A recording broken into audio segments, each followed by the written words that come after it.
Gross examination of John Doe, number 3, reveals a male, approximate age 35 years, primary injury, gunshot wound to the head.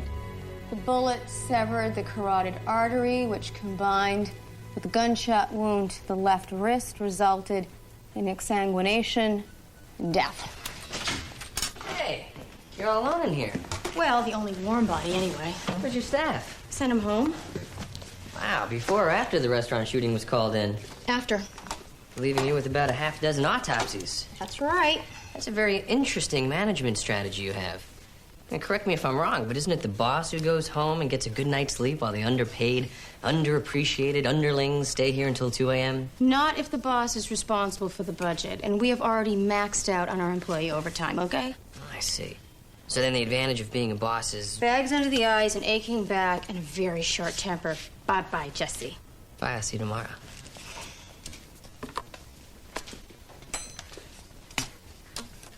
Case number 782269. Subject is a Caucasian male, approximately 30 to 35 years of age, 77 inches long, 220 pounds. Preliminary external examination reveals a gunshot entry wound to the left frontal parietal region of the scalp. There's no apparent burn or gunpowder residue or tippling present. He apparently suffered from massive...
Saw him leave, and a naked guy with half his head blown off. It was kind of hard to miss. So I want an officer at every exit, understood? Yes, sir. You're lucky to be alive. Not half as lucky as the man who attacked me. How does a mistake like this happen? Well, when the EMTs got to that restaurant, they found a massacre. It was a crisis situation. You know, if the bullet entered just under his scalp and skimmed along the skull, it would have caused massive blood loss, unconsciousness, and also a barely detectable pulse. And the EMT would have said, bag him, he's dead, and moved on to somebody who still had a chance, like that waitress who's still having surgery. Well, that explains why he was mistaken for dead, but it doesn't explain why he tried to kill me. Well, my guess is it had something to do with the shooting. And if that's true, he faces 6 counts of murder. 7 if that waitress doesn't pull through. No wonder he didn't want to stick around. It'd help if we knew who he was. And he took off with all the victims' toe tags, their files, their personal effects. He's thinking pretty clearly for a guy with a bullet in his head. Either that or he's deranged, which makes him a danger to everybody in the hospital.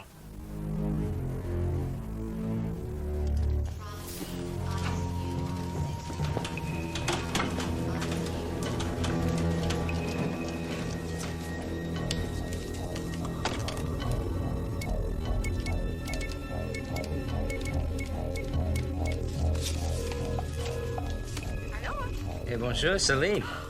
Hey, what's it like in Paris this morning, huh? Oh, yeah. Well, I've been thinking about you. Yeah, stuff. Good stuff, yeah. So, croissants for taste better over there? Yeah? You miss me? Hey, I'm saving myself for you, baby. Till you get back, I'm a monk. Yeah, weak. No, don't rush off. Money means nothing to me. We can talk as long as you want.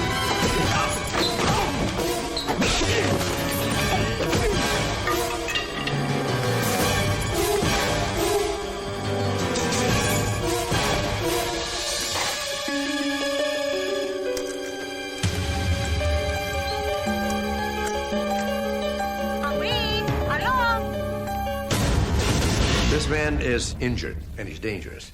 And very possibly he's delusional. So if you see him, do not try to handle him yourself. Call security immediately. I don't want anybody around here taking any chances. Any questions? Okay, let's get back to work.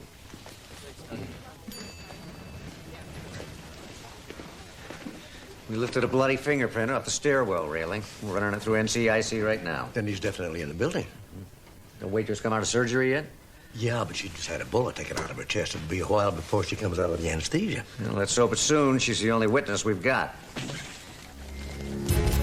Susan, we have a possible subdural hematoma. Start an IV, ringers, give me a cranial CT, and monitor his blood pressure closely. What happened to the orderly? John Doe just broke a mop handle over his head about 15 minutes ago. Where? On the 3rd floor. Did you see anything? Just stars. This is Sloan. Get a team to the 3rd floor now. What was he doing on the 3rd floor? Distributing meds between long-distance phone calls to France. Can you give me an inventory of his cart? His card, sure, yeah.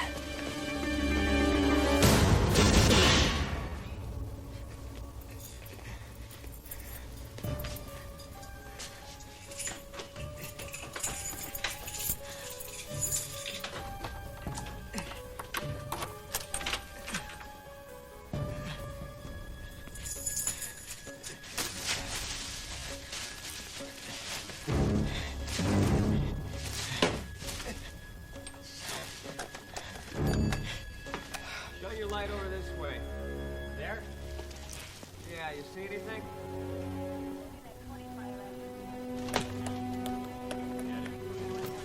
Let's keep trying.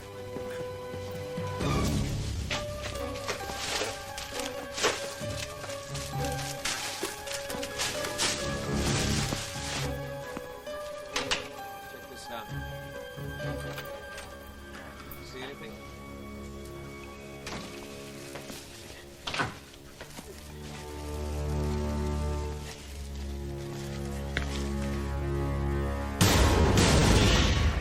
Those cranial CTs just came in.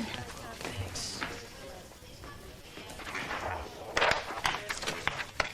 Huh. Looks like our orderly's skull is pretty thick, like the guy who hit him. Let's keep him overnight for observation. I've got to go get the inventory of his card up to Mark. I was thinking, we both have a couple of days off starting tomorrow. What do you say we finally go up to Carmel? Shh.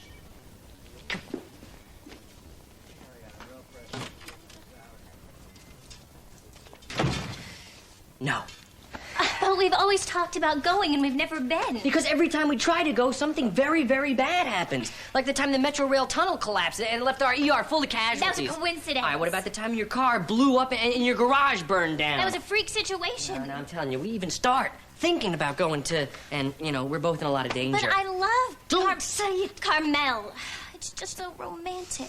You know, so is my apartment. We could stay there.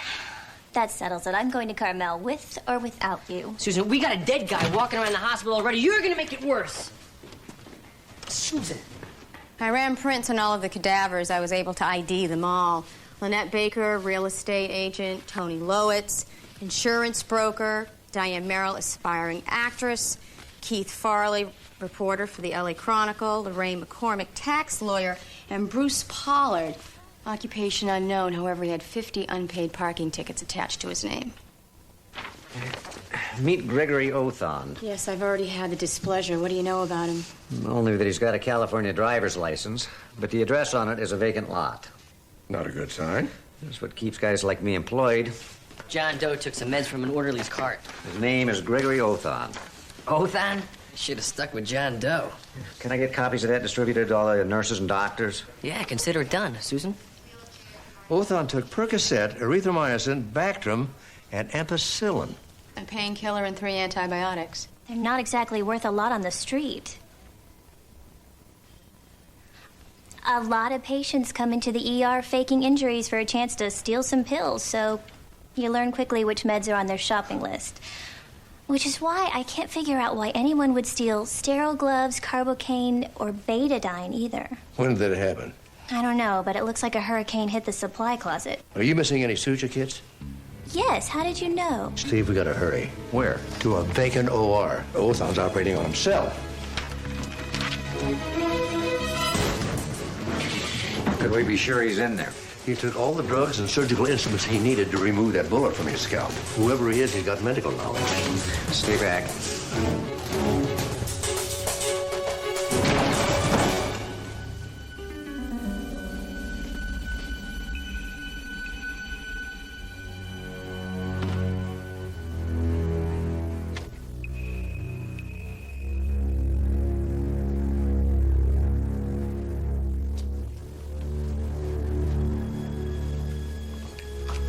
He was here.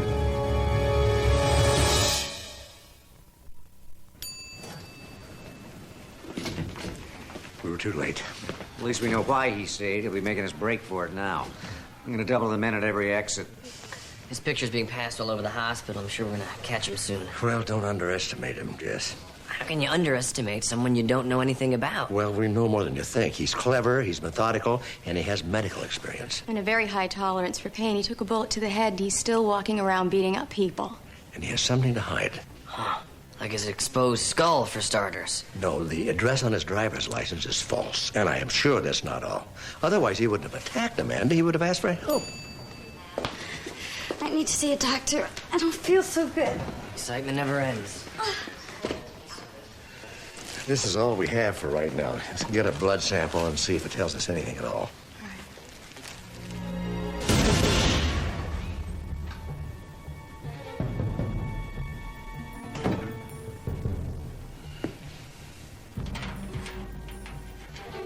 Man, it's been a slow night in neurosurgery.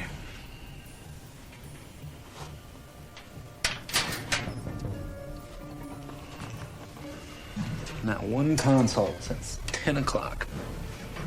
I could have gone home 5 hours ago. You ask me, the slow ones are tougher than the busy ones. Man, what happened to you?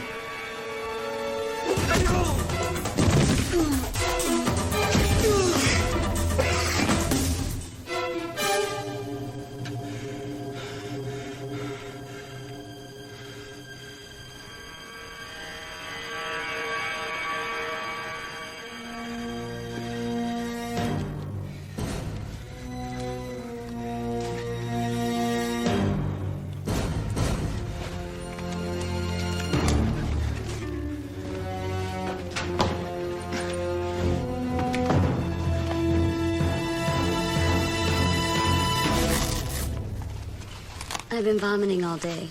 Why didn't you come in any sooner? I had to get our bid faxed to Budapest by midnight or we could have lost a $3 million account. You've been working nonstop to get it done, huh? For 2 days. Did you eat all your meals at your desk? I'm thinking of replacing my blotter with a tablecloth. So what do you think is wrong with me anyway? Well, nothing that a career change and a vacation won't cure. Have you ever been to Carmel? In the meantime, we're gonna put you on an IV, replace your fluids, and get you some compazine to alleviate that nausea. Excuse me. This is Dr. Travis. I got the results of my background check on Gregory Othon. He has no background. Excuse me? No, I ran up through every database we've got. NCIC, VICAP, Social Security, Immigration, the IRS. He's on any of them. It's almost as if he never existed. Well, what is it with this guy? First he's supposed to be dead, then he doesn't exist? I don't know. We're not going to find out. Guys, there's been another attack. This the man who attacked you? Could be. But the guy who hit me didn't have a beard. He's in pretty bad shape, though, hiding a bleeding head wound under his scrub cap. What happened to him? He was shot. You telling me I got my butt kicked by a half-dead guy brandishing a shoe? Well, he got you by surprise. I got a black belt in karate at home. Maybe you should have worn it. It's got to be Othon. He just got a lot harder to recognize. Shaved his beard. He's just trying to pass himself off as another doctor in scrubs. Well, you know, Steve, he's lost a lot of blood. He's in no shape to even be walking, much less engaging in hand-to-hand combat. He's got to rest sometime. How many beds are in this hospital? 400. I'm going to have to get some more men.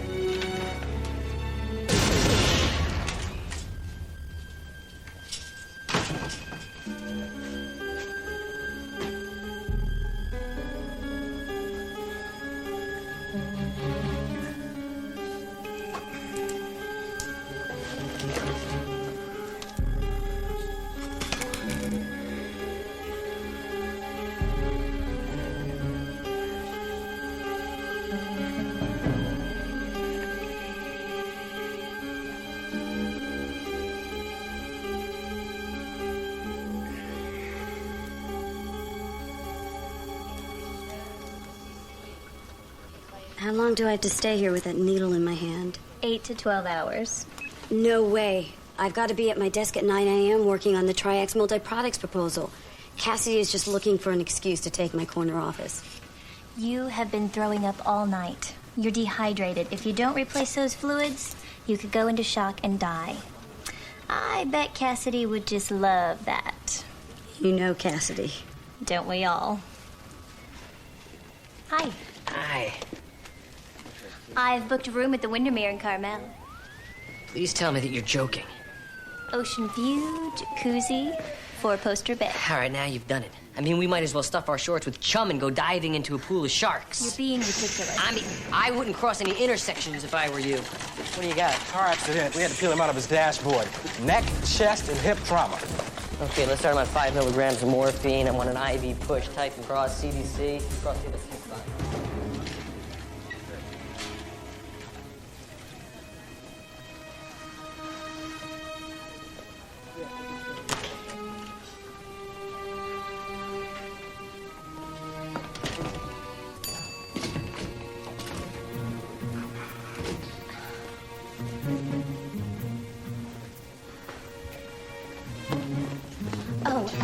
Dr. Travis needs an orthopedic consult. Could you get Dr. Bishop down here for me? Thanks.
God, Miss White.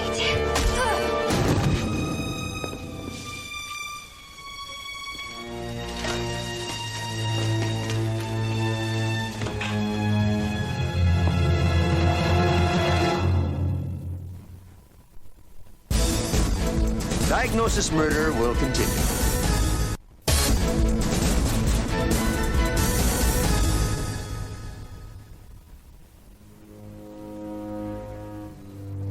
She was my patient. I admitted her for food poisoning about an hour ago. It doesn't look like she responded too well to your treatment. She wanted to leave. I made her stay. Jesse, you couldn't have known. Couldn't have known what? That a dead guy rose off a slab in pathology and is stalking the hospital? I did know, and I admitted her anyway. Othan killed her, Jesse, not you. That's great. Remind me of that when I talk to her next of kin. Well, when you do, ask him what she was doing in this operating theater.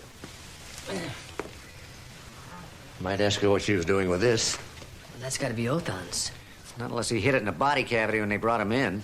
So this woman fakes food poisoning so she can roam the halls with a silenced gun? I mean, why would anybody do that? Because I ordered her to. Who are you to be giving orders in my hospital? Martin Rutgers, National Security Agency. Lieutenant Steve Sloan, homicide. My father is head of internal medicine at Community General. Neither one of us was informed that there was an NSA operation in the hospital. I'm sorry for any inconvenience. Inconvenience? This is a crime scene. Not anymore. You're interfering with the investigation of a homicide. Either you call off your men or I'm arresting you. Is there a place where we can talk in private? Come with me.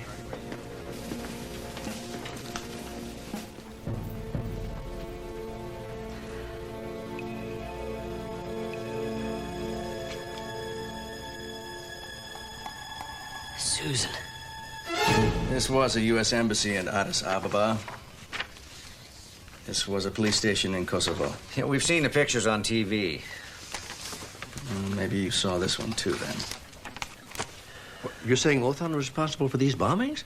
That's our belief.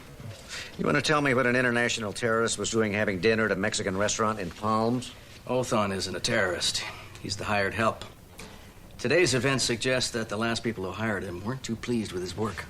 6 innocent people were butchered because someone wanted this one man dead? We considered ourselves fortunate it wasn't 600. When we learned that Othan had died, we considered ourselves blessed. A state of grace that ended when I ran his fingerprint through NCIC. And you didn't bother to let us know that he was loose in the hospital. Whom should I have informed, Doctor? You saw what happened the last time Othan's enemies found him. Do you want the same kind of carnage here? Lieutenant Sloan, it is my intention to lock down this building until we have Othan in our custody or he is dead. Are you going to cooperate, or do you still want to arrest me? Security has a complete schematic of the building. I'll take you there. Thank you. You know, there's one thing I still don't understand. Once you knew Othan was alive, why didn't you lock down the hospital immediately? Othan was seriously wounded, probably near death. Alana White was my top operative. I assumed that she could take him. I won't make that mistake again. Sorry to disturb you, sir. What is it, Jess? He got Susan.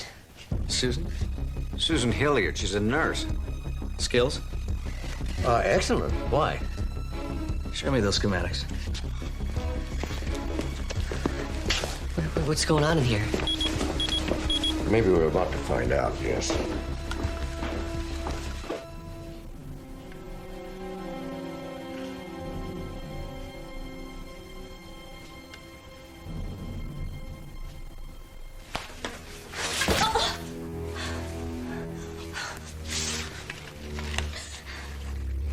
Leave it! Who are you? What do you want? Help. You want a nurse? Find a call button.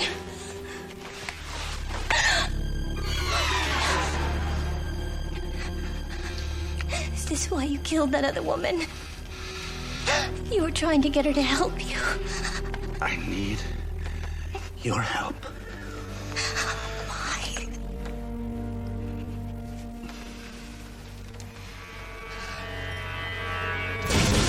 I told Amanda to call me the minute she got the blood test results on Othan. Do you think his blood will spell out directions on how to find Susan? Because if not, we're wasting our time.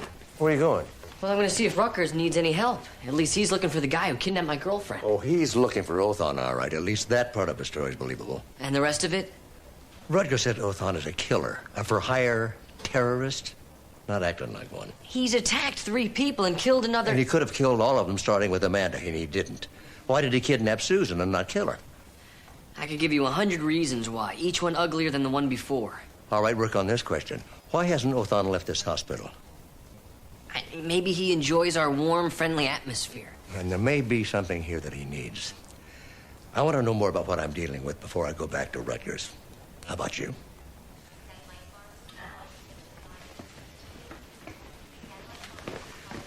Othan's sick, isn't he? His blood shows massive bacterial infection, the kind I've never seen before. Take a look. Wow, his white blood cell count is 3 times higher than the normal. With an infection that severe, he's lucky he's still on his feet. He survived a bullet wound to the head. It's hard to imagine that he'd succumb to a simple infection that fast. If he doesn't get medical attention soon, the NSA won't have to worry about Othan anymore. Which is why he's probably still in his hospital. And why he needed a nurse. Thank God. But that still doesn't explain what he's doing here in the first place. Do you have the inventory of all the shooting victims' possessions? Yeah. What are you looking for? Medical equipment, supplies, anything like that. Here's an insulin kit found in the scene. Who did that belong to? I haven't been able to figure that out. According to all the autopsies I performed, none of the victims had diabetes. I think we're going to be able to help Susan. If you still want to go back to Rutgers, I'll understand. That I'm an idiot? What do you need? Pulled out automatic weapons and started firing. I saw people falling, blood spraying everywhere. And then I felt the bullet enter my shoulder. I crumbled to the ground, feeling my life ebbing onto the cold, hard tile.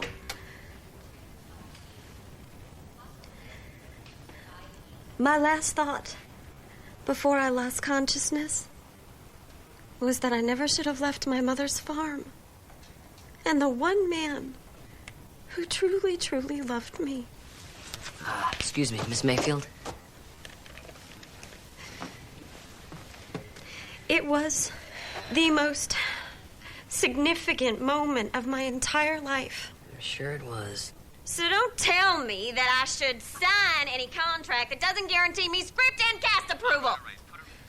I need to talk to you now. Can you hang on a second, Skip? There's some doctor here. Look, can we just do this later? I'm right in the middle of something. I need to get some information from you about the shooting. Sorry, I'm on an exclusive. I can't talk until the hard copy piece airs. Well, all I need to know is where these people were sitting during the shooting, and I'm sure hard copy's not going to mind that. Did you hear that, Skip? Sorry. Skip says exclusive means exclusive. Skip, do you mind if I talk to Skip for just a second? Hi, Skip.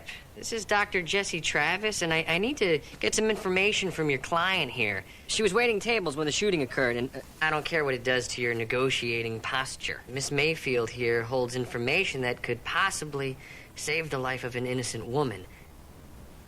No, I don't think she'd be interested in selling her life story. Listen, Skip, if you don't tell your client to cooperate with me, I'm just going to call hard copy, and I'm going to tell them that your client has been in and out of the psych ward for years and that she's delusional. Okay? What's that going to do for your negotiating posture? Okay. You...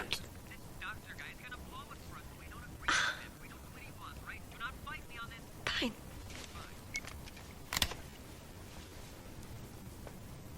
So what did you need to know?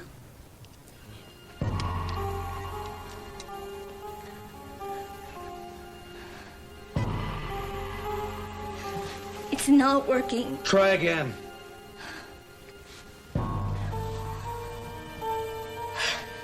I can't do this. I don't have the training. If you want to leave here, you will learn quickly. Thanks, you've been a big help. Any news yet? No, the hospital's locked up tight. We're still searching all the floors. What are you doing here, then? Checking on you. Look, I found out who was sitting with whom at the restaurant before the shooting occurred. That's good. Something the matter? Yeah, with you, Jess. That's why I'm here. I'm fine. Jesse, your girlfriend was kidnapped by a killer. I'm okay. You can talk to me, you know. I am. No, you're not. Look, what do you want me to say? That I'm terrified? That I never thought someone could matter to me as much as Susan does? That nothing matters as much to me as her happiness? Or that if something bad ever happened to her, my life would be over? Something like that. But there's nothing wrong with admitting you're scared, Jesse. Especially to your friends. We can help you. How, exactly? Oh, I don't know. Just be there to reassure you. Pat you on the back. Things like that.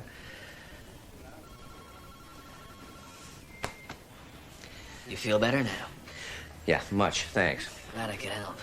You'll keep me informed? First lead you get? Yeah, you got it. Don't worry, Jess. We'll get her back.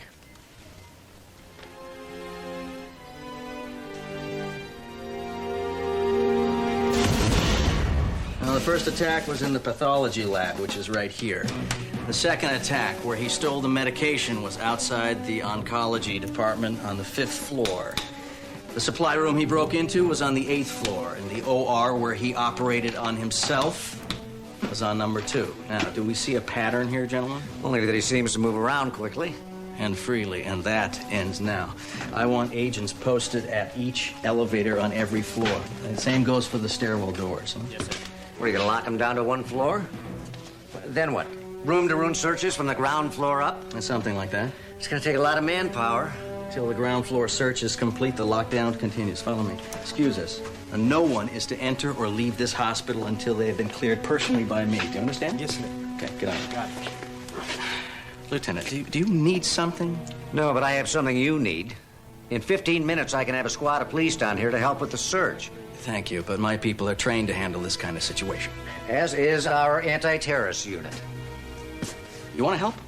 I'm still on the clock. Good. Then call your people and tell them, until further notice, all emergency services at this hospital are suspended. Say it's, a gas leak? Perfect. When you were informed that Othan had kidnapped a nurse, you asked about her skills. Why? Lieutenant, when you deal with someone as deadly as Othan, it helps to know what resources he has at his command. It's the first time I've heard a kidnapped victim described as a resource. She has abilities and knowledge of this hospital that Othan doesn't. We have to assume she's working with him, willingly or not. I expect you to treat Susan Hilliard as a victim, not as a weapon. Notify your people the ER is closed, Lieutenant. She's got work to do.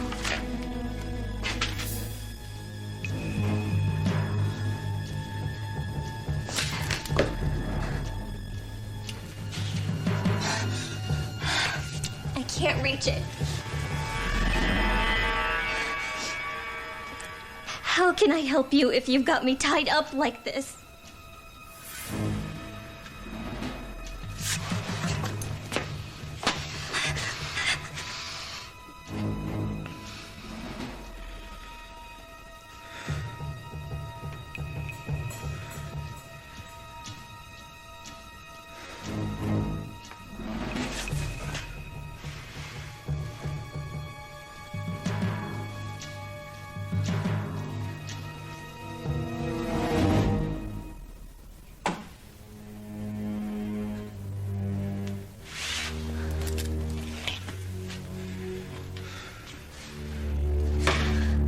Try again. Carefully.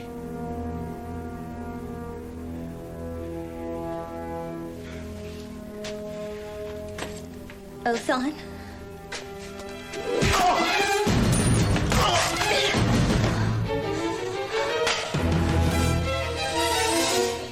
Hi, Dr. Darama.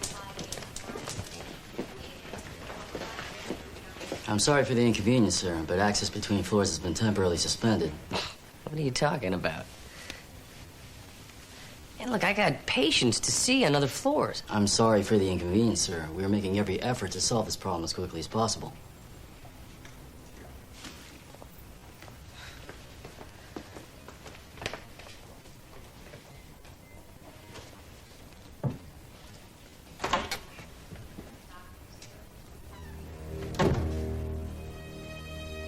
It's working.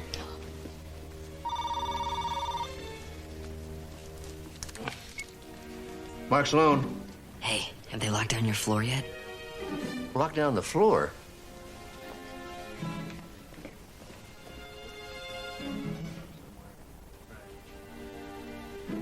Yes.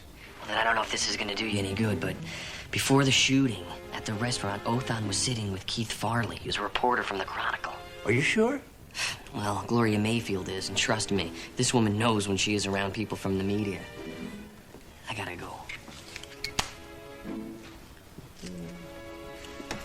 I've got to get to Othan before Rutgers finds him. Mark, even if you know where this guy is, and something tells me you've already figured that out, how do you expect to get past Rutgers' men? How are you fixed for spare parts?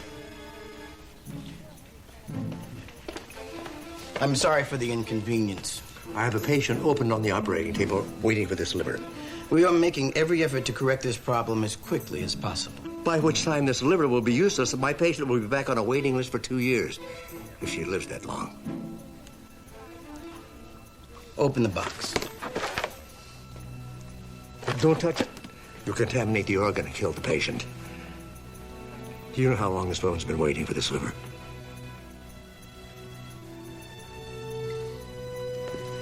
Go. Thank you.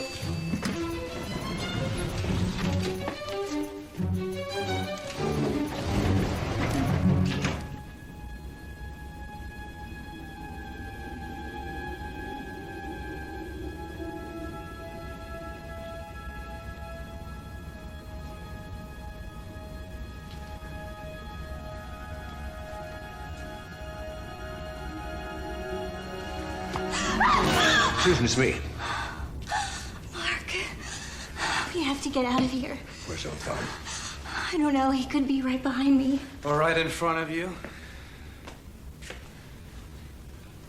Well, Dr. Othon, we've been looking everywhere for you. Now you can finally kill me. No, that's Rutger's job. I'm here to save your life.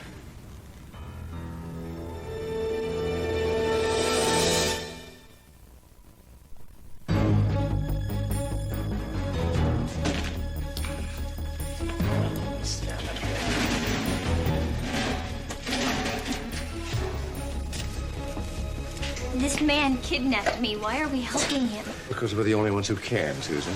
It's no use. You'll never find the cure in time. You heard him, Mark. Maybe we should just go. That's a little arrogant, isn't it? Arrogant? Didn't Dr. Othon tell you? He created this disease. I can't believe Rutgers told you the truth. Good. That means the infection hasn't reached your brain yet. I'm going to have to take a blood sample. You know, Rutgers said that you were an international terrorist for hire, but you don't see too many terrorists having lunch with reporters. I told Farley it was too dangerous for a face-to-face, but it was the only way. He needed to sample your blood to verify your story. That's why he brought that insulin kit. He used the hypodermic. We were searched when we left the lab.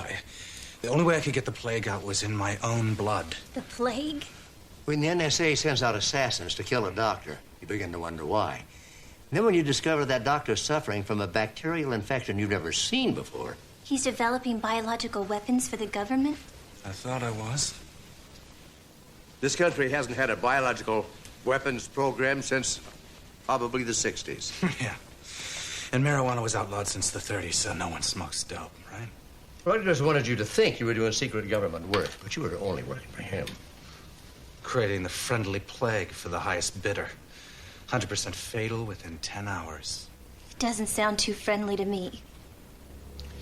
It's not communicable person to person.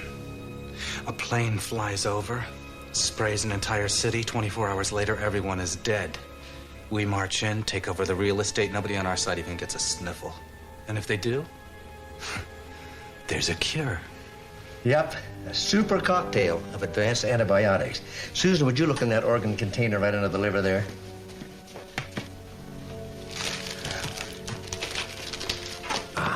Thank you.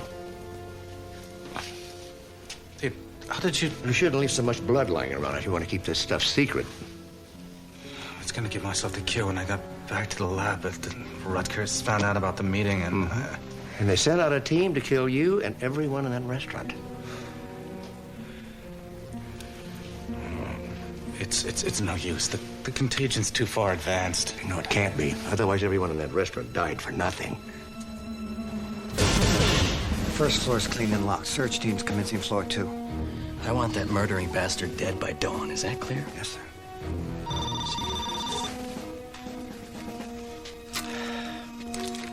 Sloan here. Steve, can you talk? I know I said I'd be home right after work, Pookie, but something's come up. I'm in an abandoned lab in the basement with Othon. He's dying. Well, I know how much this dinner party means to you. Just go ahead and eat. Don't wait for me. Rutgers is trying to kill Othon to cover up the fact that he's developing illegal biological weapons. If we don't get Othon out of here, the proof's going to die with him. Well, don't worry about me. I'll just pick up something after this is all over. I need your help. You've got to find a way to get down here. I'll see what I can do, honey bunch. Until then, keep our guests entertained. Bye-bye. Problems? Oh, nothing. A lot of groveling and a trip to the hospital florist can't fix. Excuse me.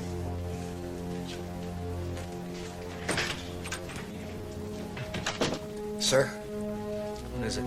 You better listen to this. Steve, can you talk? I know I said I'd be home right after work, Pookie, but something's come up. I'm in an abandoned lab in the basement with Othon. He's dying. Rutgers is trying to kill Othon to cover up the fact that he's developing illegal biological weapons. I scanned the project documents and uploaded them to this email address. They won't hold up as proof, but it may give you a place to start. We have you.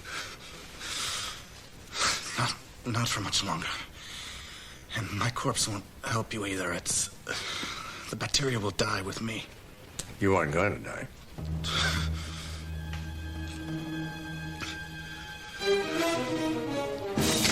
The doctor and nurse are expendable. No one leaves the basement unless they're in a body bag.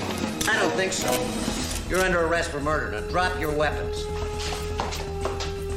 How did you know we were monitoring your cell calls? It's a safe bet. Now drop your weapons. You've got no jurisdiction here, Sloan. Besides, you can't prove anything.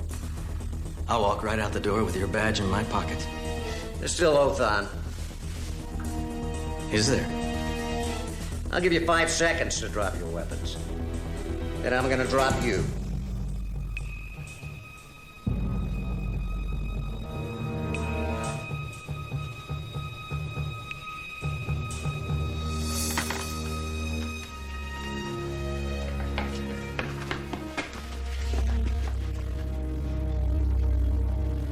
I'm not getting a pulse. Susan. Jesse. I am so sorry. For what? I promise I will never mention Carmel again. It's too late.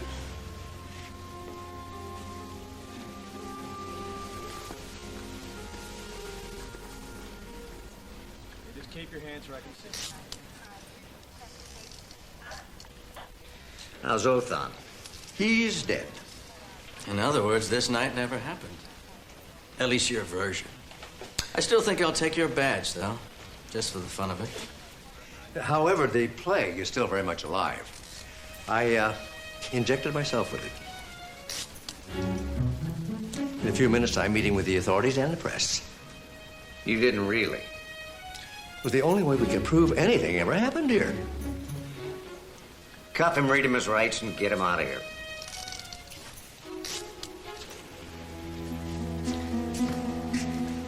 You injected yourself? Yeah. I can't believe you let him do it. Have you ever tried to stop Mark from doing anything? How long before you have to take the antigen? I have a few hours. Well, let's not dally. Good idea. What a night. Tell me about it. I could sleep for a week. Hey, we have a couple of days off. Want to take a trip? I don't think so. Hi, we could get in my car, put the top down, cruise up the coast. By lunch, we could be in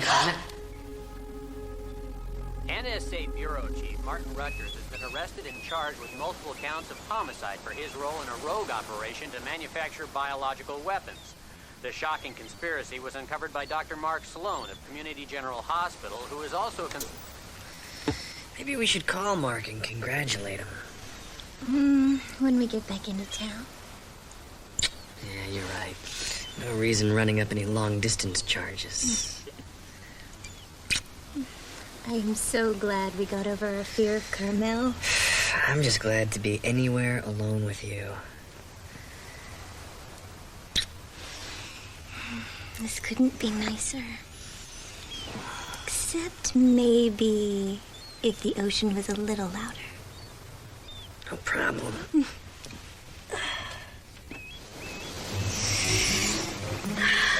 Now it's perfect.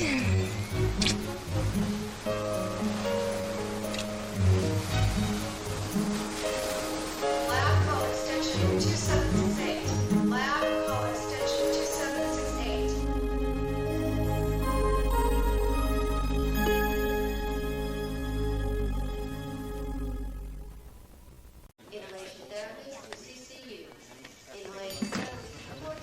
Hey, ready for lunch? Starving. What do you want to eat? I was thinking about the cafeteria. You don't want hospital food. What's wrong with hospital?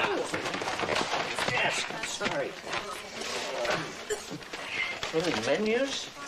Why would you order out when you've got a cafeteria right downstairs? You ever tried a chip beef?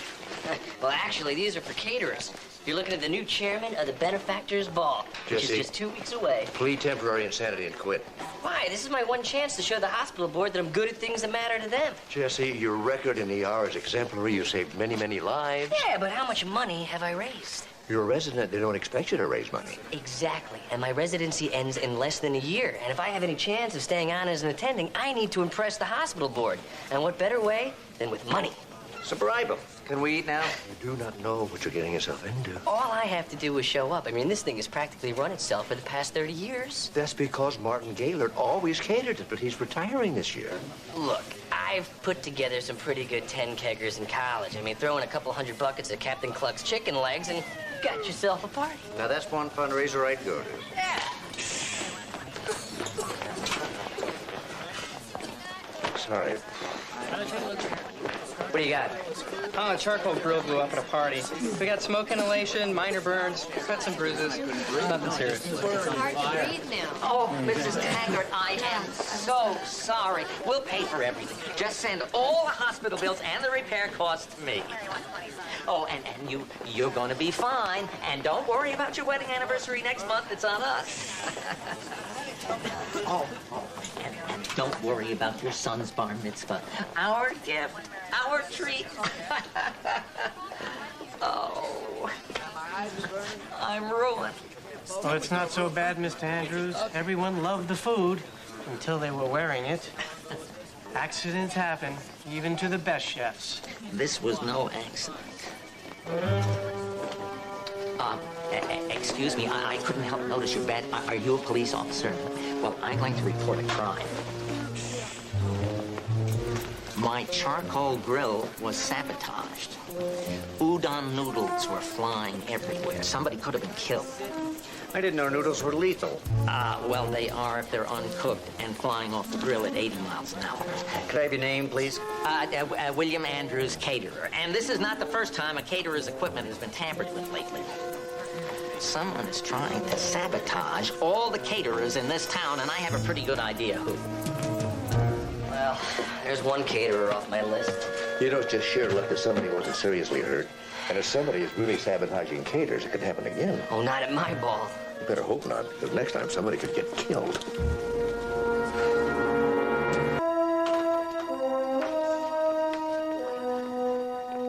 Oh, boy. I'm in deep trouble. Jesse, what's the big deal? Just pick someone and walk away. This is the benefactor's ball. And you want it to be the most popular benefactor's ball in community general history. Of course I do. Okay, here's what you do. Send out the invitations, collect the donations, and cancel the ball. I think if people pay $500 a plate, they're going to expect to see something on it. They expect to spend a fortune on an ugly dress or a rented tux so they can socialize with people that they've been trying to avoid all day long. Then they have to listen to boring speeches honoring someone everybody hates, yet they suck up to them for one reason or another. And then they have to wait 2 hours for the valets to find their cars. Then why do people go to these things in the first place? It's not that they want to, they have to. So you mean people are going to have a rotten time no matter what I do? Don't worry, everybody's going to blame you anyway. Hi. The arson squad checked out Andrew's kitchen. Apparently it looks suspicious, but they haven't found anything concrete yet, except for the noodles. You came all the way down here to tell us that? Well, Jesse's in a real tough spot right now. He needs all the help he can get. Hey, thanks. Besides, it's Tuesday. Pigs in a blanket. Anybody want to join me in the cafeteria? Are you kidding? With a full 24 hours notice, I could handle 500 people. Hugs to Janice. Can we help you? Are we set for Thursday's wrap party? Say yes, because they're wrapping 2 days early. As in tomorrow, I know it's impossible. Now, just get it done. I'm sorry, I don't have time for this meeting after all. What meeting? Well, good news is, looks like Thursday I'm open. Can we say lunchish? Not easily. Nancy, put me down for Thursday. Lunchish with Dr. Travis. Who are you? Cynthia Bennett. Apparently that's Cynthia Bennett. That's right. All 300 lobsters tomorrow. So they take the red eye. I don't care if they have jet lag. Just get them here. She's a caterer. Oh, and they pinned a detective shield on me. I tell you, Miss Bennett, I was very impressed with your bid for the benefactor's ball. Don't take this the wrong way, but you're a fool. Now, what exactly would be the wrong way to take that? Anyone with a calculator and a copy of Bon Appetit can knock off an impressive bid. But can they deliver on what they promise? Well, if I knew that, I would have hired someone already. You know, there are a lot of wannabe caterers out there. But there's one thing I've got that they can only dream of. A 4-digit cell phone bill? References. Wow. Is this the real Annette and Warren? Give them a call and ask. And be sure to mention my name to the person who answers. You'll get through. Proof Bruce and Demi, Whitney and Bobby Denzel and Pauletta Barishnikov. Can I borrow this for a while? Is Fred Breyer in there? Well, it sounds like Cynthia Bennett did a great job for you. Thanks for your time. Hey, and you know what? As long as we're talking here, I've got this great idea for a movie where Rambo actually teams up with Rocky. I'm sorry, I gotta go. I'll call you later with the details. What do you got? You're gonna love this, Doctor. Something you have never seen before. You're kidding. No, she's not kidding. BP, pulse. Through the roof. Hypertachycardia? No, well. So, let's take a look. Okay, here we go. A feast for the eyes as well as the palate. Hi, I'm Fred. Fred McCarran, Helen Froelich. And we put the fun Back into fundraising. and the ball. Back into your ball. And this is supposed to impress me. Well, not as a thing to your benefit, of course. Of course. Personally, I like to think of it as a quick introduction to our unique style. Mm-hmm. Our unique style. Oh, yes. We think that food is first, but fun is foremost. Well, you know, we have our own unique style here where we use the emergency room for actual emergencies and not sales calls. Now, get out! I'm sorry, Doc. We tried something, and, well, it just didn't work. But keep this in mind. The entire hospital will be buzzing about this for days. When you get right down to it, isn't that what you want to get with a benefit? That buzz, you know. You know where to find us. We're in the book. I've read every proposal. I've studied every menu. And I've called every reference. And I've come to the conclusion that there is only one man who can handle this job. And that man is you, Mr. Gaylord. Excellent pitch, Dr. Travis. Superb. You know, if you had been on my staff and looked after my sales, I might have been able to retire years ago. So then you'll do it. And it's gonna be a glorious evening with you in charge. See you at the dessert table. No. Hold on. I can't. Says who? Dr. Travis. I have catered more than my share of parties in Hollywood.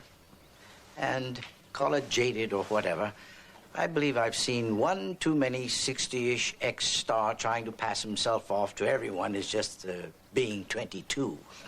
Well, I gotta tell you, if I was making enough money to put a big old diamond like that on a metal bracelet, I would find it very difficult to just walk away. This, my good man, is purely for self-protection. You see, when you have a peanut allergy, you want people to know why you quit breathing. And this diamond's the best way I know to get their attention. That's a good point. Well, now, you must know all the caterers. Maybe you can recommend one for me. Certainly. But I won't. You like it? Who are all these people, Jesse? I don't know. The party would be for... Not a clue. Then what are we doing here? Eating. You said you were taking us to a fabulous party. And here you are. You dragged us all the way across town to help you select a caterer. Who else could I turn to? Jesse, sooner or later you're going to have to make a decision for yourself. I know that, but before I choose, I need a little guidance. I don't know how to talk to these people. Amanda, you have natural elegance. You could blend in with these guests and see what they think of the party. And Mark, to me, gourmet means sesame seeds on a bun. You have a sophisticated palate. You could tell me if this food is worthy of $500 a plate. And Steve, it's a nice tie. You know, I have to admit that veal Prince Orloff looks a little better than anything I've got in the freezer. You have half an hour, but you owe me. Okay. Hey, there's Cynthia Bennett. I hope you don't mind if I go chat with her for a little while. Oh, no, I'll just hang around here and wait for someone to admire my tie. Yeah. Hors d'oeuvre, sir?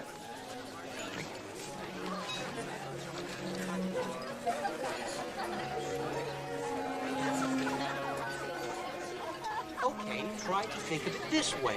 If you go on stage without inhabiting the part, you're just a person mouthing lines. Isn't that what Stanislavski said? Well, the same is true with this. When folded perfectly, point sharp, edges crisp, it's a napkin. Until then, it's just a balled-up piece of cloth. Now, take these rags into the kitchen and don't bring them back until they're napkins. Tuck the points tightly under the long fold. A solid napkin is a monument to the meal. Oh, good evening. Evening. You enjoying the party, Dr. Sloan? Lovely. Very nice. Oh, thank you. Oh, Stanislavski would definitely approve. Yes, well, most of the waiters on the party circuit don't really care about the job. It's just what they do until the real career kicks in. So in order to motivate them, I have to speak in terms that they can understand. I can see why caterers like working with you. I tried to do a good job. Although I must admit, I'm surprised you're working with this particular caterer. Cynthia? We've done hundreds of parties together. Even though Willie said she sabotaged his party? You know, you could have been hurt. Explosions aren't Cynthia's style. Besides, she can do more damage with an ugly rumor and a cell phone than 1,000 pounds of dynamite. Excuse me, Dr. Sloan. I have a jewelry crisis.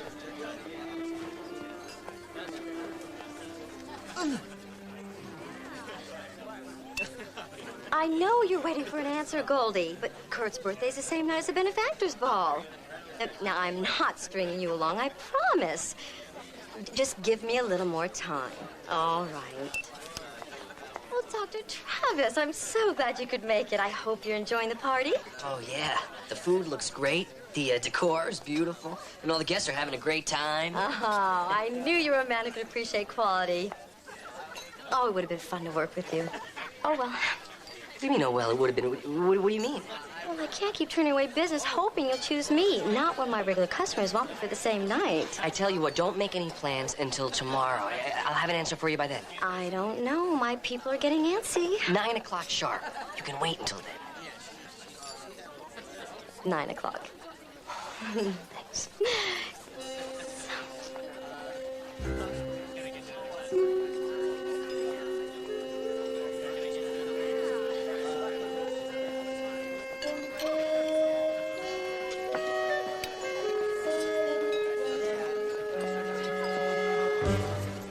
Hey, is this a great party or what? Can we leave yet? Mind if I eat my food first? As long as I don't have to watch. What's wrong? I think it was a shrimp toast. You know what your problem is? You don't have a stomach for fine food. Shrimp toast? Real Prince Orloff. Now, no offense, Mark, but as you get older, the digestive system gets a little twitchy. You may want to stay away from the rich foods. Real Prince Orloff? Cheese balls. Amanda, all these years in the path lab, who would have thought that you had such a tender little stomach? You know something? I don't think it's Amanda's stomach. Or ours.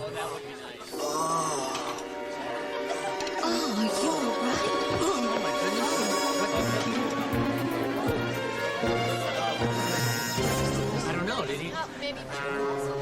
Is he all right? Call 911. Is he alive?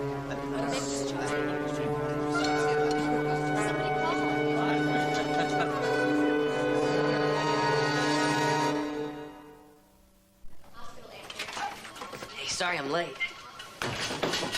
Anything come up during the autopsy? Yeah, my breakfast, thanks to you.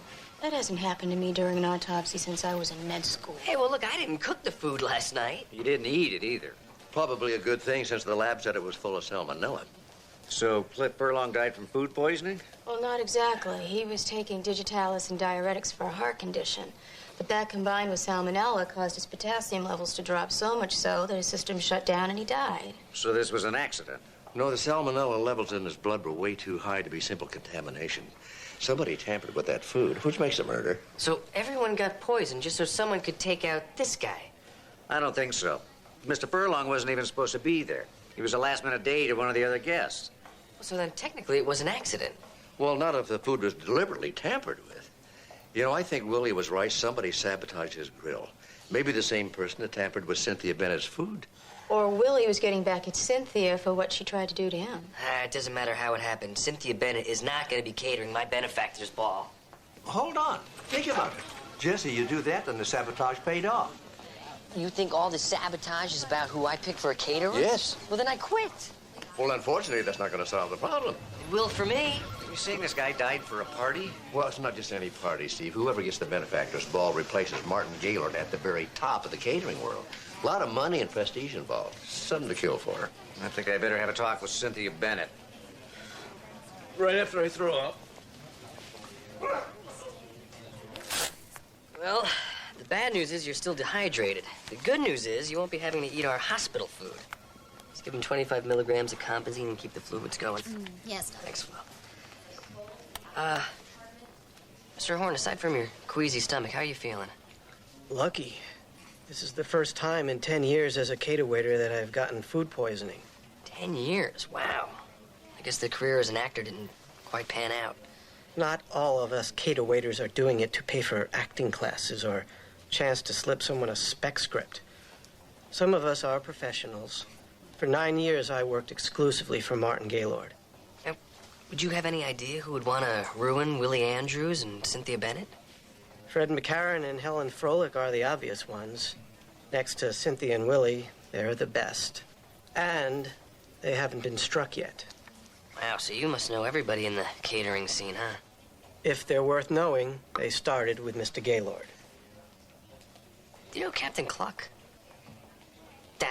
Let me ask you, if you were arranging a big social event, who would you hire to cater it? Me. I mean, no offense, Mr. Horn, but you're a waiter. So was Martin Gaylord when he started out. No one is born a caterer, Dr. Travis. You do have to get your start somewhere. I realize that this is the benefactor's ball. I mean, it's hardly a place to get your start. Sorry.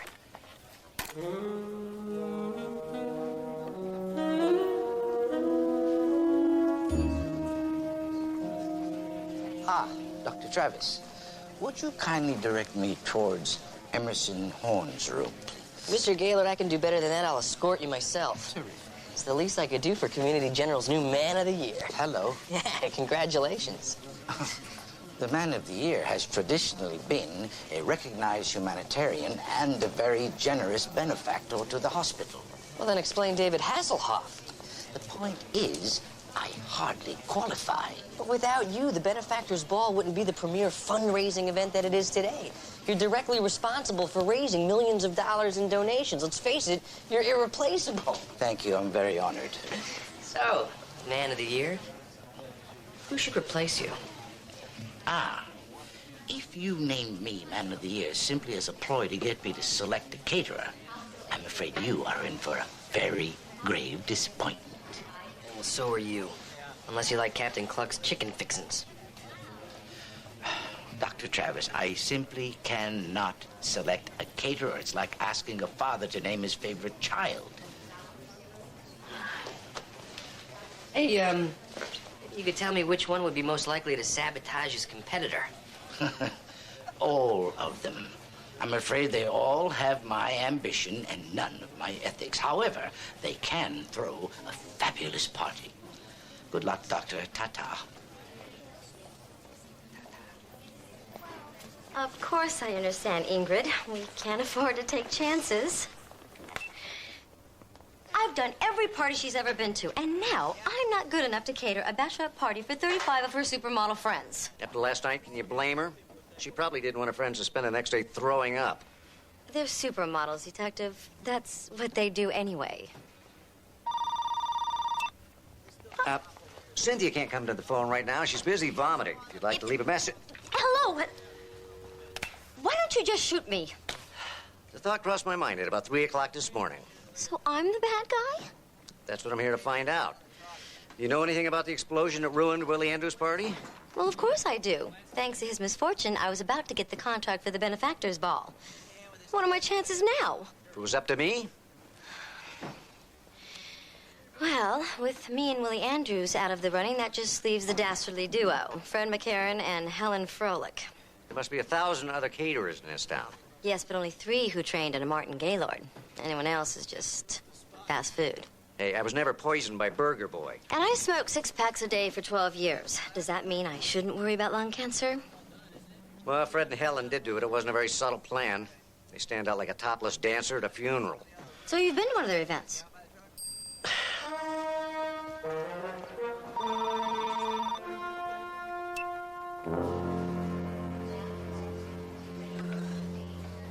We have no hard evidence on anyone. Just a lot of accusations and sour stomachs. Freshen up your magnesium hydrochloride? No thanks. I gotta drive. Now I know how my patients feel. All our problems are solved. funny, I still feel nauseous. The board's been trying to raise money for a new MRI suite, right? Right. So I got this great idea. What if I got them one? How? I'm hosting a gala fundraiser a week from today right here in the lobby, sort of like a dry run for the benefactors ball. You RSVP for the party right there in the community generals and mission form. Not a bad idea, Jesse. Who's catering? Fred and Helen. But they're the ones that are probably behind all the sabotage. Yeah, so the evening should go by without a hitch. So look sharp.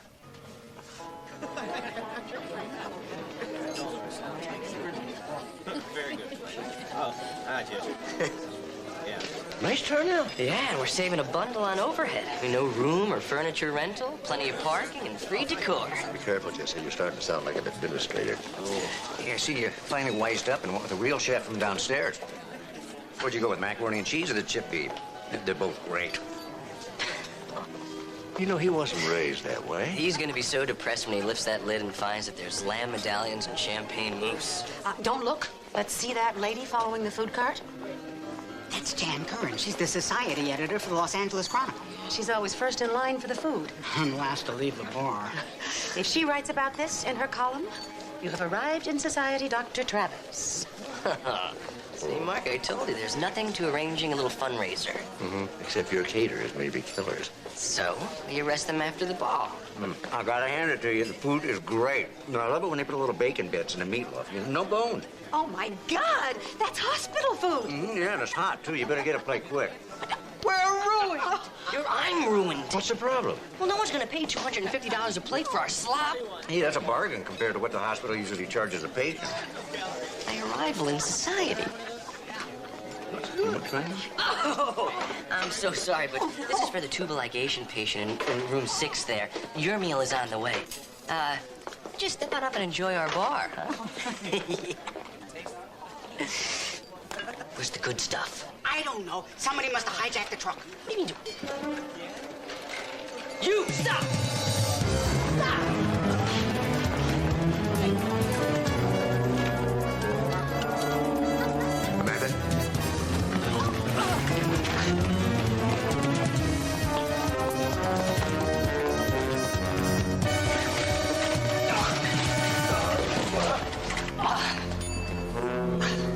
Sorry. You're under arrest. You really know how to throw a party.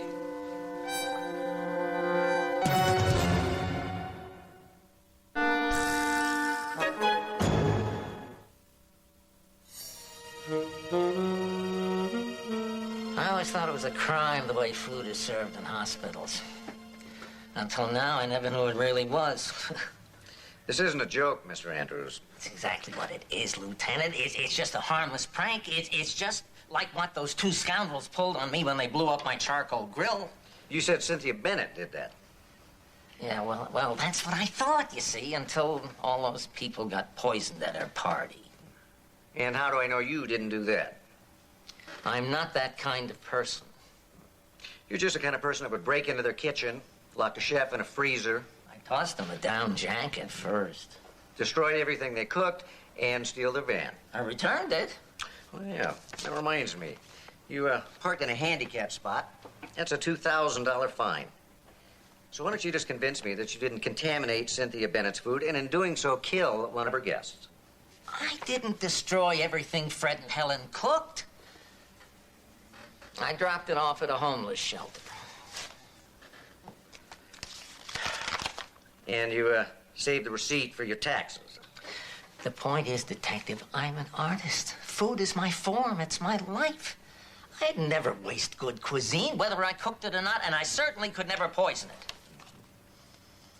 Not even for the lucrative catering contracts you might land if you got the benefactor's ball? I wouldn't. But Cynthia, Fred, and Helen, they're not like me. No. They might.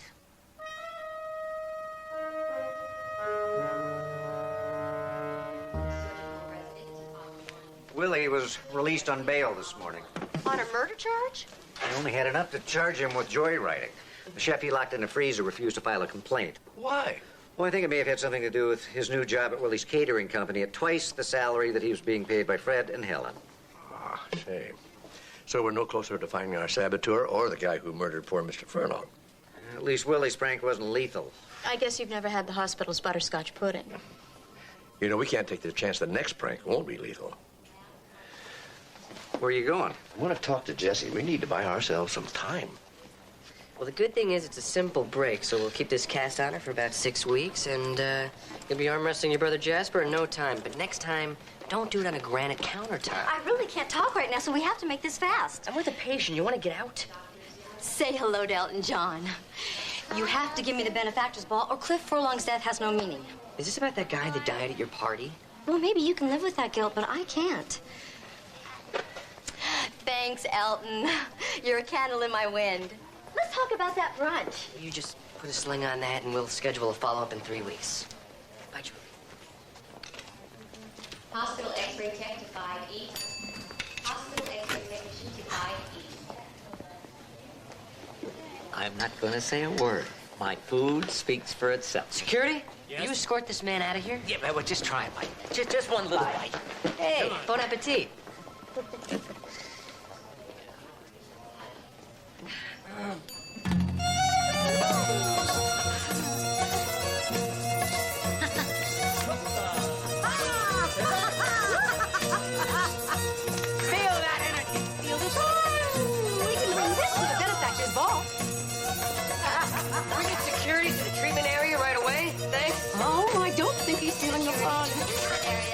Come on, darling, come on. Goodbye to the service.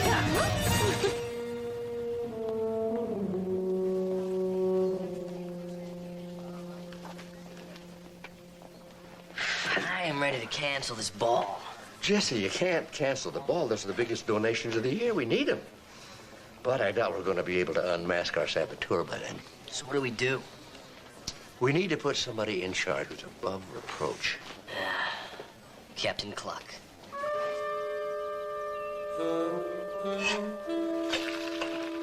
Grilled cheese sandwich. Grilled cheese, huh? Of course. Just because I'm a caterer doesn't mean that every meal is truffles and caviar. I do enjoy the basics, too. So, here we have provolone, mozzarella, parmesan, and goat cheese on homemade sourdough bread, lightly brushed with hand-churned butter. Well, as long as it's just the basics. So, fellows, we didn't come down here for lunch now, did we? Or did we? Well, no, we didn't, Martin. Here's the problem. All of your protégés are so eager to get that benefactor's ball account. They're sabotaging each other's parties, trying to narrow down the field. Well, that's exactly why I chose to retire. I'm afraid the business has become much too brutal. I do not have the stomach for it anymore. Pardon the pun. The trouble is it's gone way past bad-mouthing the competition and stealing each other's cooks. Somebody died because of those pranks. We're afraid that no matter who I pick, the sore loser is gonna strike out at the ball and someone else could get hurt. So we were thinking, no one can take your place at the top if you're still there. But I do have to retire sometime, you know. Oh, of course you do, but could you just hang on for one more event? I'm in trouble, Mr. Gaylord, and only the best can get me out of this, and that's you. You made the benefactor's ball the high point of the social season. Now, you wouldn't want to see your legacy disgraced, would you? Leave everything to me.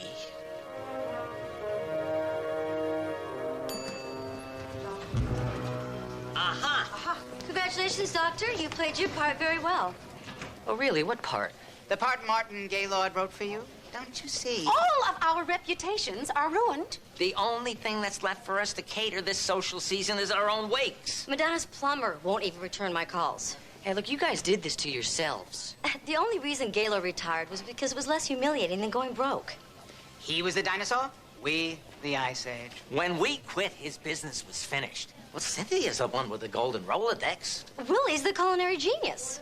And Helen and I... Where the joy? So then Martin Gaylord was the saboteur. Yes, he's the one who blew up my charcoal grill and poisoned Cynthia's food and got us to go after each other. The competition eliminates itself, and he's the only caterer left standing. All he needed was a sucker in charge of the ball to play along.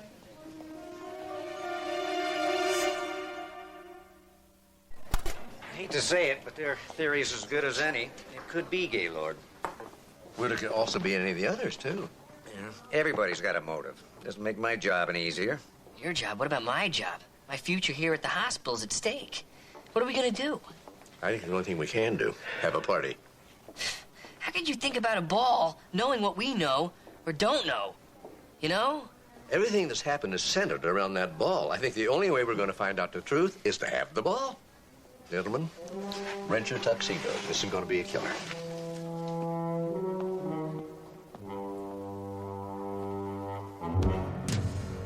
Nice nose ring. Get out. Hello. A little old to be starting as a cater waiter, aren't we, dear?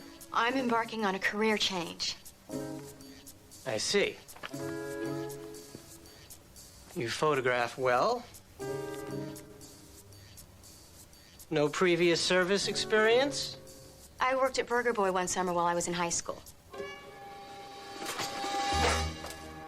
Balance. Act like you're a waiter. Walk. Smile. Let's see some teeth. Stop. Offer me something on your tray.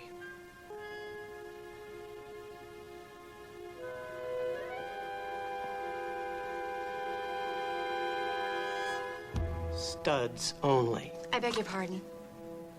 No dangling earrings, studs only. No other jewelry, normal hair, light makeup, shower, and wear underwear. I-9, W-4, contact information, and rules of cater waitering. Welcome to the benefactor's ball, Miss Bentley.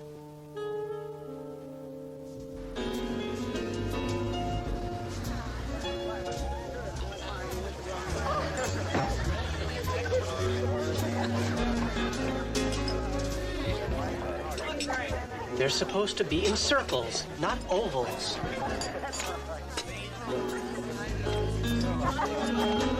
Yes, sir. Yes, sir.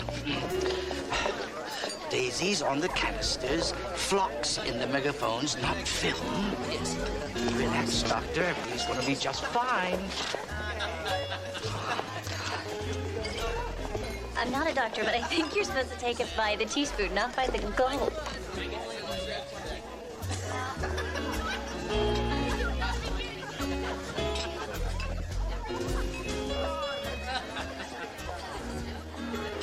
I think I'll go check on my undercover operative. Howdy, Gardner. Good evening, Duke. Thank you.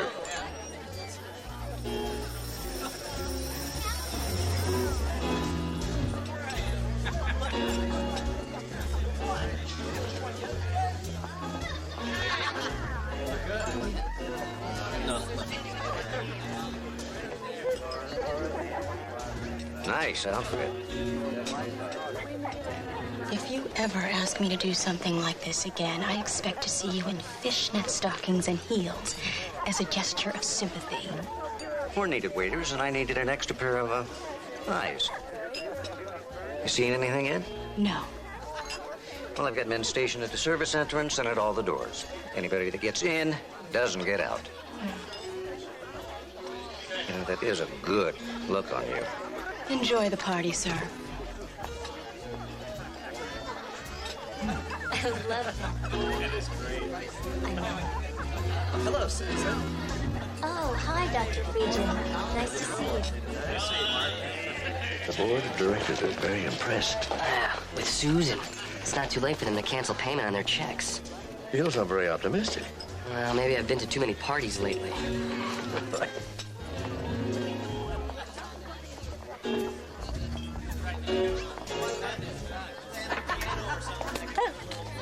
That is the one thing a cater waiter never does. Eat before the last guest has left and all the glasses and linens have been repacked. I don't work very well on an empty stomach. You won't work at all if I catch you touching the food again. Do I make myself clear? Yes.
Here's looking at you, kid.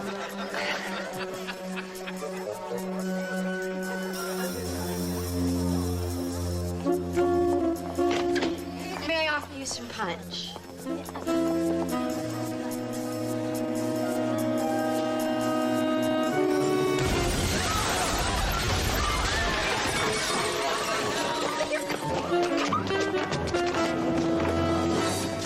Not so fast. Here's another fine mess you got us into. Oh, that's it. The party's over. My career's ruined. Hollywood, if nothing else, is a spectacle. Welcome, ladies and gentlemen, to the 31st Annual Benefactors Ball.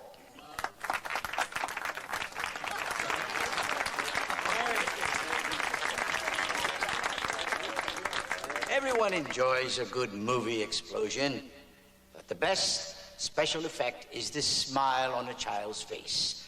The happiness born of the good health your generous contributions to community general make possible. So, tonight, everyone, please enjoy the party. Please enjoy all the many surprises. And most of all, please enjoy the giving.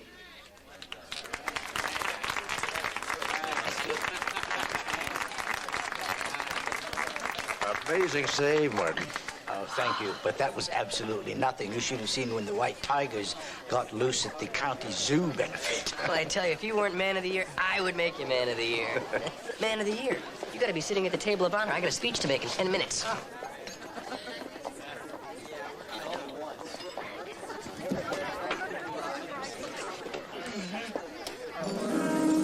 Don't touch that.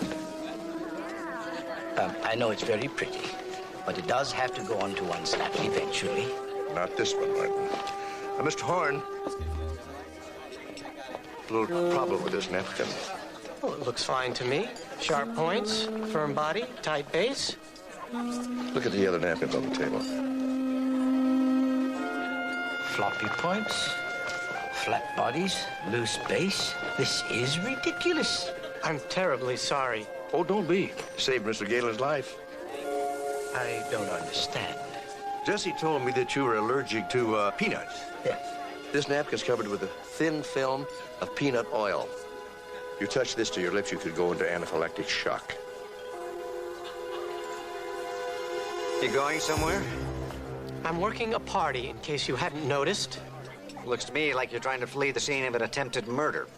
Don't be ridiculous. This was the only neat napkin on the table because it's the only napkin on the table that you folded.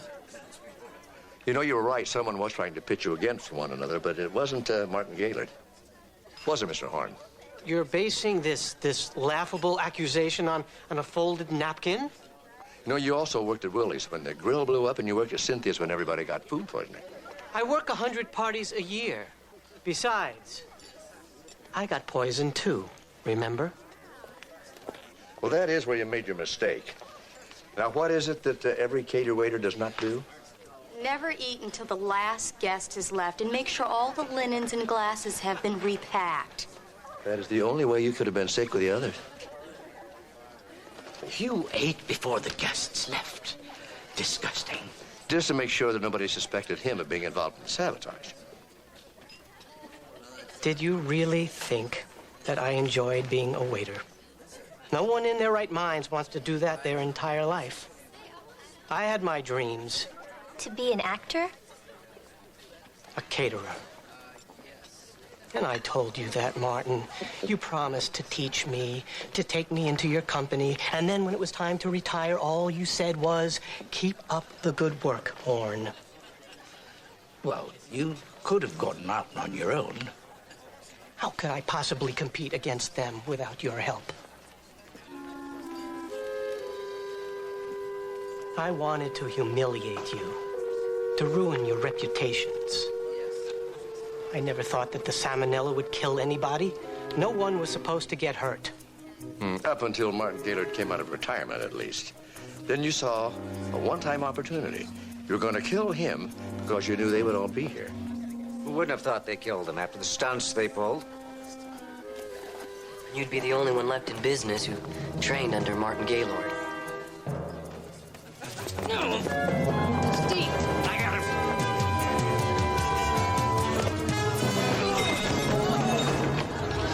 Now this is what I call a party. Boy, it sure was. How are you going to top this one next year? Next year? Yeah.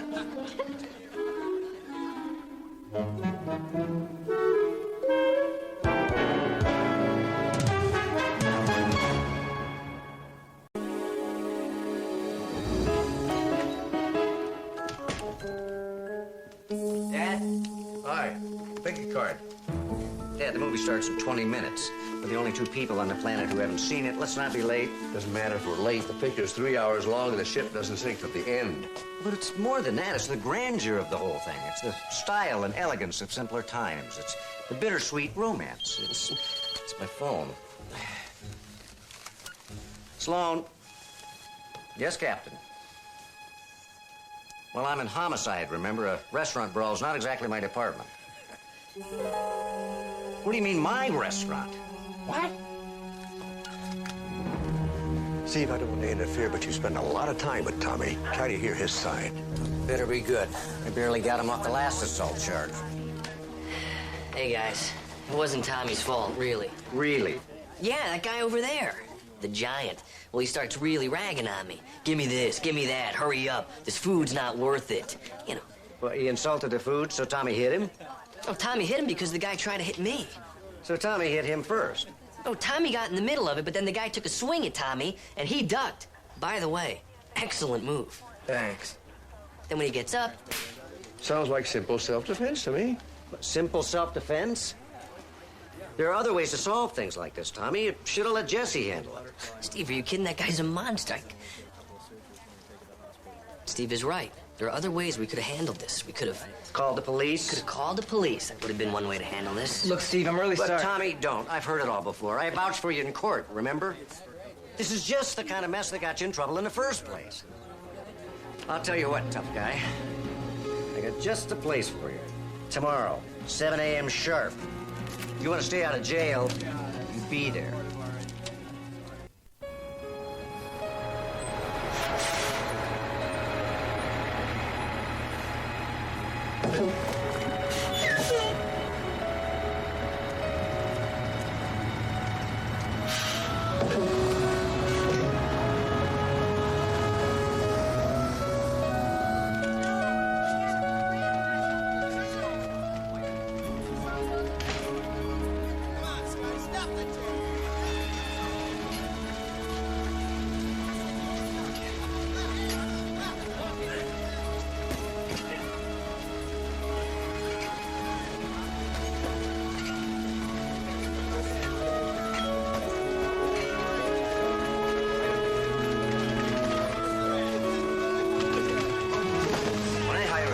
Partner, expect him to show up on time. On a sparring partner. Of course he's not. Letting me take a look at him. He ain't no fighter. Tommy, over here. Should have known you were one of Kelly's delinquents. Tend a new meat for the kiddie program. All right. Knock it off. What? Tommy, get over here. Now. Well, that's a nice move, Blondie. I can't wait to see the rest. Okay, hotshot. Back to work.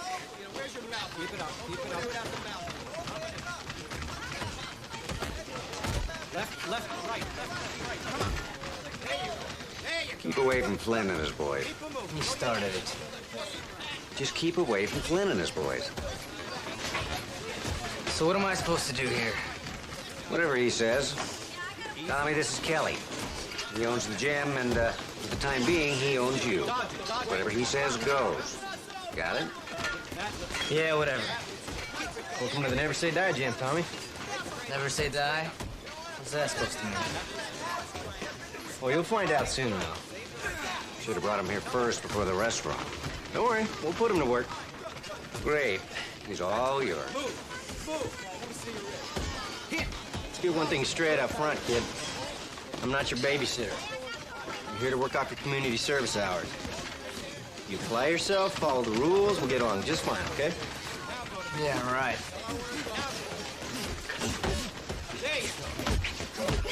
You ever done any boxing? Never even had gloves on. He says you handle yourself pretty well, though. Yeah, a lot of good that's done me, huh? All right, neutral corner. Come on. You okay, kid? I'm okay. Not bad for a lucky punch. Hey, shut up, Big Mouth. You're the one sitting on your butt.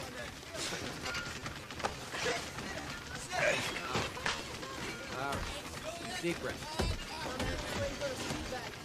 What are you looking at? Nothing. It's a nice ride.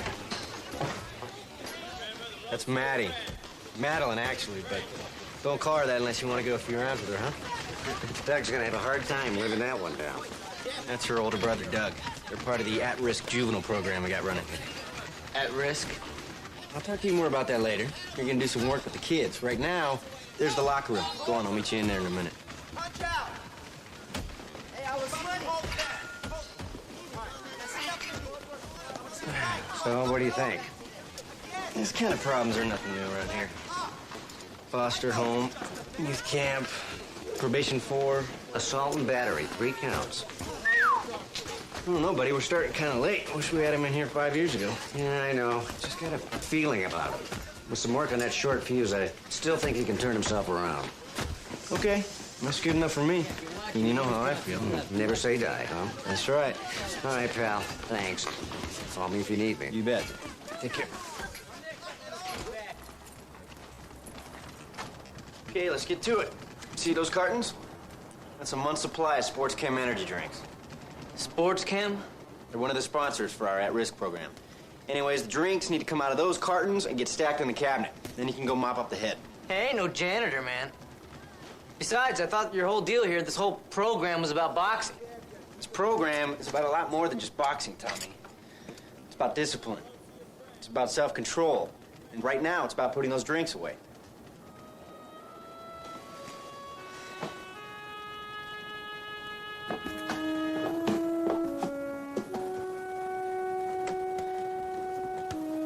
So what happened to you anyway? Next thing anything happened to me. Car accident. Ended my boxing career and started me in the gym business. I can still handle myself if that's what you're thinking. Look who we have here. You got the new kid on a training routine already, Kelly? Hey, don't strain yourself, Blondie. This drink's real heavy. Very funny. This is Tommy. He's gonna be working here a while. Yeah, we already met. Looking for Sloan in your little kiddie program. I wanted to fight Maddie or something. You know what? I don't think that he's tough enough for Maddie. I don't think that he can handle Maddie. Okay, Peter, you've had your fun. Flynn, tell your boys here to save it for the ring. He's not in the ring now. What he does outside of it is his business. Look, I'm just worried that this overgrown juvie ain't gonna clean up any better than the last delinquent Sloan dragged in here. Now, why don't you show me how you clean the toilets, Blondie? Now! Look, I don't know what your problem is, bud, but I'm gonna tell you this once. You stay out of my face. How about I re-ring? I said that's enough! Back off, both of you! All right, save it for the ring. You hear that, Blondie? In the ring, anytime!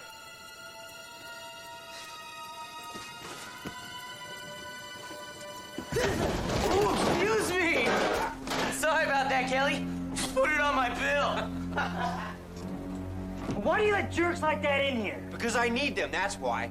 I can't afford to be choosy, not if I want to pay the rent and keep my program running. So get used to it. The self-control part of your program starts right now.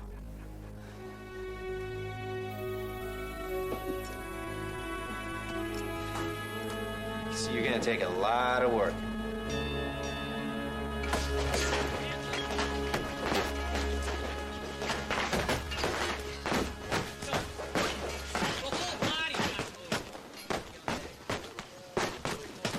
Whoa, whoa, whoa! Easy. Jeez. Where'd you kids learn to hit like that anyway? Kinda had to. Tough neighborhood, huh? Tough stepdad. Come on, move. That's it, move. Make him work. Make him work. Look and move. Come on. Hit him. Spin out. Spin out. Go take the body shot. Spin out, Bobby. Come on. Come on. All right, back home. Get up. All right, wait. Peter, that's enough. He must be sparring. He's hurt. Come on, leave him alone. Hey, there's my boy. Come on. Yeah, where I come from, tactics like that are used by thugs, not boxers. Where you come from, the boxers ain't worth a spit on my mouthpiece. Who's next? Come on, let's get somebody in here who can fight. For a little guy, he sure talks big, doesn't he? Doesn't he ever quit? What? What'd you say, Blondie? Why don't you leave those little kids alone and come up here? I got something for you. Tommy, don't. Okay. Okay. Bring the kids with you. I know you're gonna need the help. Doug, let me your gloves for a minute. Fine. He's not gonna let up. Might as well just get this over with. All right, Blondie, come on. Time to go to sleep, baby. Tommy!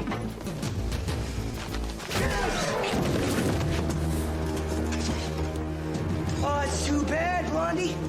I was looking forward to putting your lights out. All right, that's it. Get him out. He's through here. I don't take that crap in my gym.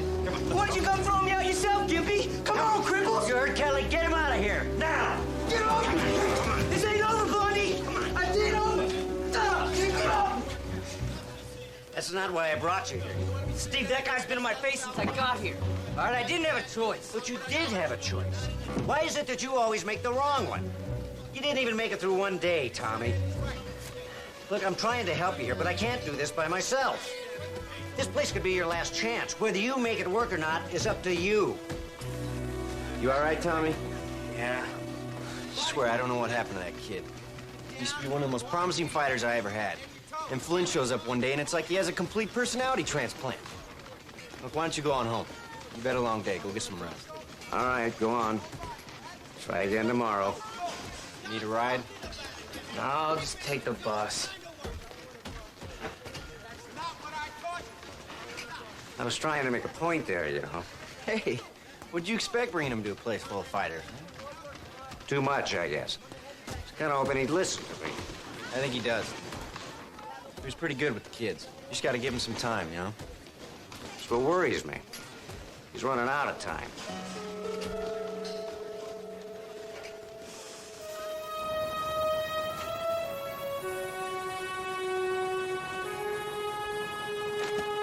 Ding, ding!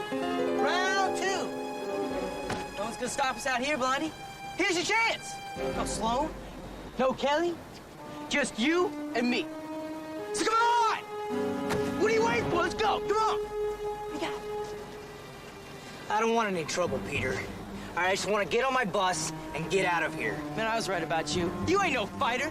I'll tell you that's a good thing, because I would have killed you, and you know that. I'll kill anybody. No fighter alive can beat me. You want to know why, Blondie, huh? You want to know why? Because I'm the best. I can't be hurt. I'm indestructible. Want me to show you? Want me to prove that to you, Blondie? Watch this. Peter, what are you doing? Get out of the street! You're not hearing me, man. I'm bulletproof! Peter, don't, what are you doing? What are you out of your mind? Man, you are thick. You just don't get it, do you? What's it gonna take? Watch this, Blondie!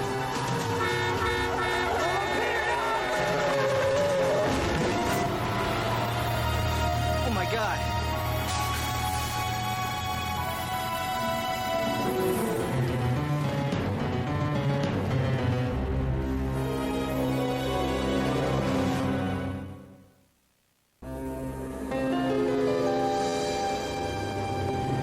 don't care what the bus driver said. I wasn't chasing him. Why did you run? Because I knew nobody would believe me. Then why did you come in on your own, Tommy? I don't know. I was scared, all right? I didn't want to lose my probation. All right, tell us what happened again. I told you. Peter was acting nuts. He said he was indestructible, he dodged a couple of cars, and then he jumped in front of a bus. And that's it. All right. Kelly's outside. Go on, he'll take you back to the gym. Well, you're letting me go? Well, I could throw you in jail if you'd rather go there. No. Thanks.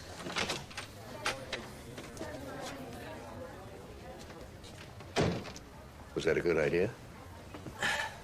I had no reason to hold him. He's trying, Dad. The least I can do is try as hard as he is. So what do you think?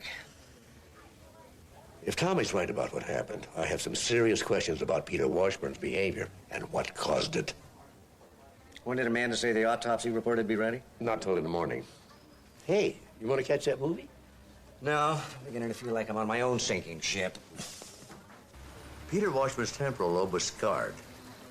Is that a surprise? No, not really. It's pretty common in boxers. Yes, but this scarring is from an old injury. It might have caused temporal lobe epilepsy.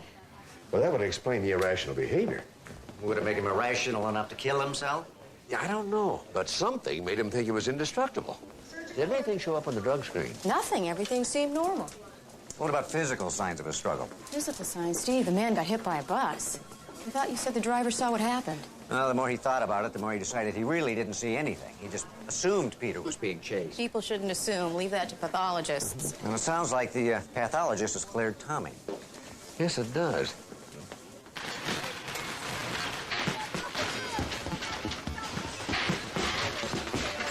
Whoa, you got a good jab, but don't leave it out there. Snap it and bring it back. Keep the gloves up. All right, try. There you go. All right, let's take a break. He talks a great fight, huh, Tommy? Wonder why he always ends up on his butt. Who's in the ring, huh? Heard they let you go. Must be nice to have a cop in your corner. I didn't do anything, Flynn. No? 12 hours after you show up here, my best fighter's dead. Why don't you show us what you can do without a bus? Here we go again. Hey, shut up, Ugly, and leave him alone. Oh, she is a tough one, boss. You gonna let her do your fighting for you? Go, Maddie. You better tell your sister to watch her mouth, Dougie boy. Hate to have to knock her on her pretty little butt. You got a big mouth, Vasquez. You all right? Yeah, this is my arm. You shouldn't have done that.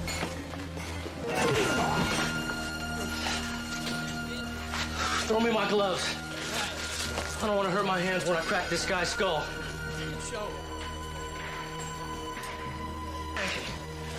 Come on. Let's see what you got for real this time. Come on. Tommy, you don't have to do this. Vasquez. Careful, Tommy. Watch it. Watch it out. Take it to him. Get him.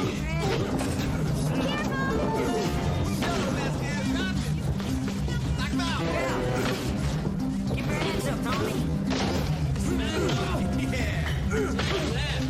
Come on, Tommy.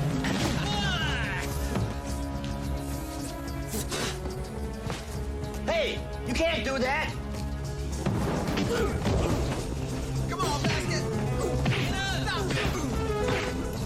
That ain't right.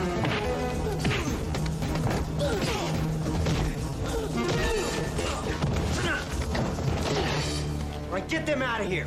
Then you and I need to talk. You bet we do. I'll talk to you later. Are you all right? Yeah, Tommy's just trying to protect us. Wasn't his fault. Never is.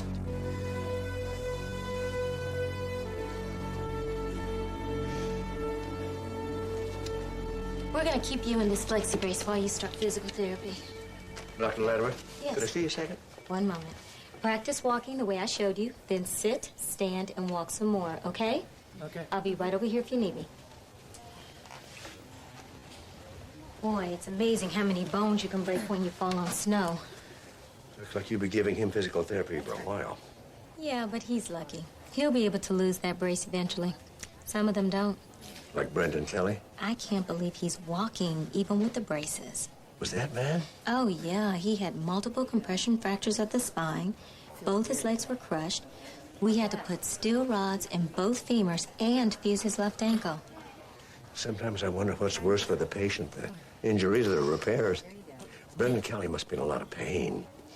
He should be, but he refuses pain medication, and I've never even heard him complain. Oh. Excuse me, doctor. Whoa! Are you okay? Yeah. Let's try that again.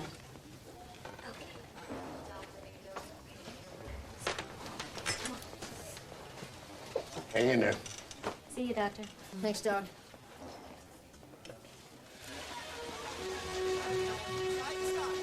You look at Kelly, Chip. You're responsible for what happened in there. Hey, Tommy didn't start it. All the evidence we have indicated Peter Washburn stepped in front of that bus himself. You're out of your mind. And your fighters are out of control. Look, all your boys want to turn pro. My kids just want a little self-confidence. Your kids are juvenile delinquents. I wonder if Sport Chem and all those other corporate guys know just what it is they're sponsoring here. Hey, you either keep your fighters in line or you're out of here. Got it?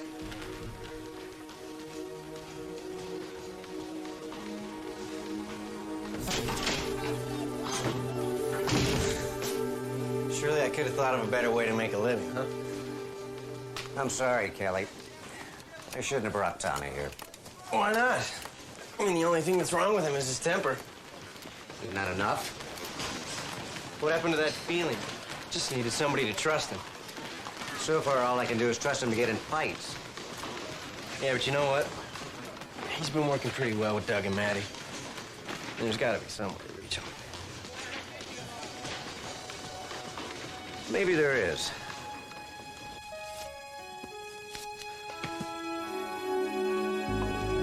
Steve, you don't have to do this. You made your point. You want to fight so bad? You might as well learn something. Now, let's go. Get your hands up. Come on, Tommy. What's the matter? You never had a problem out there. You want to blow off steam? Do it in here with me now. I said, put your hands up. Good. Now control yourself. Think about what you're doing.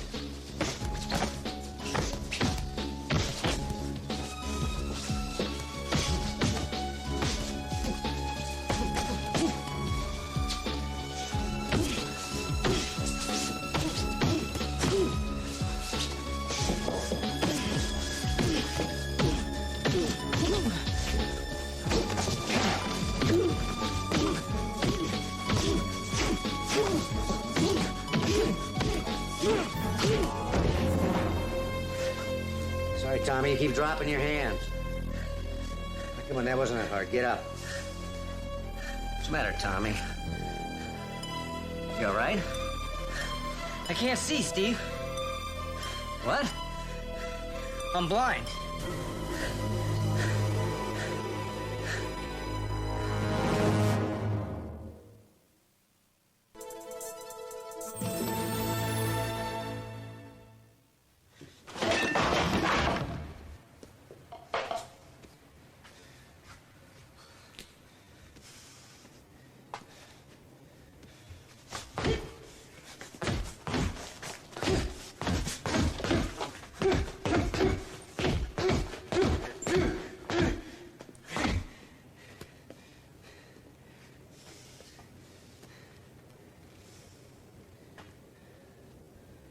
Feel better? What makes me think I've got all the answers? Everything I've tried with that kid has backfired. I should have just stayed out of his life. You don't mean that. You're all he's got. He needs you. Needs me? He didn't want to fight me, Kelly. I forced him. Does he need to be blind? Oh, so you're saying you never even should have tried to help him in the first place? Come on, Steve. You think I should feel that way about Clark Trippett? Oh, come on, that was an accident. I did this to Tommy. It's totally different. How? Kid wasn't all that different than Tommy. I was teaching him how to box, to keep him off the streets. Used to give him a ride to and from the gym every day. How'd I know a drunk was gonna run a red light? That he'd be dead, and I'd be crippled. What, you're saying I should have never even helped him? It's just not the same thing. Sure it is. Life's not always fair. It's not all happy endings, Steve. But it doesn't mean you just roll over and die when things don't go your way. You keep going. You do the best you can. You taught me that. That's what this gym's all about, Steve. I know. It's just...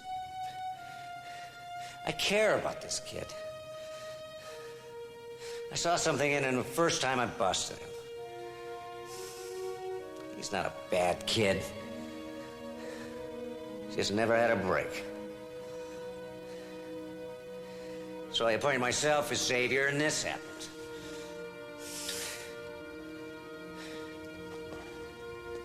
Well,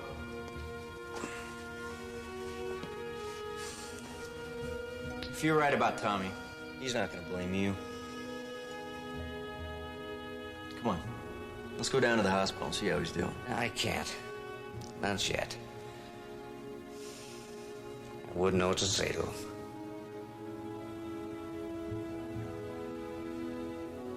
Okay, I'll go.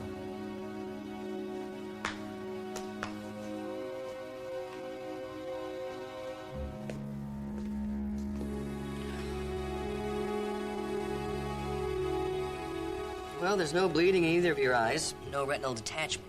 CAT scan doesn't show any bleeding in your brain. MRI doesn't show any tumor. Which means what?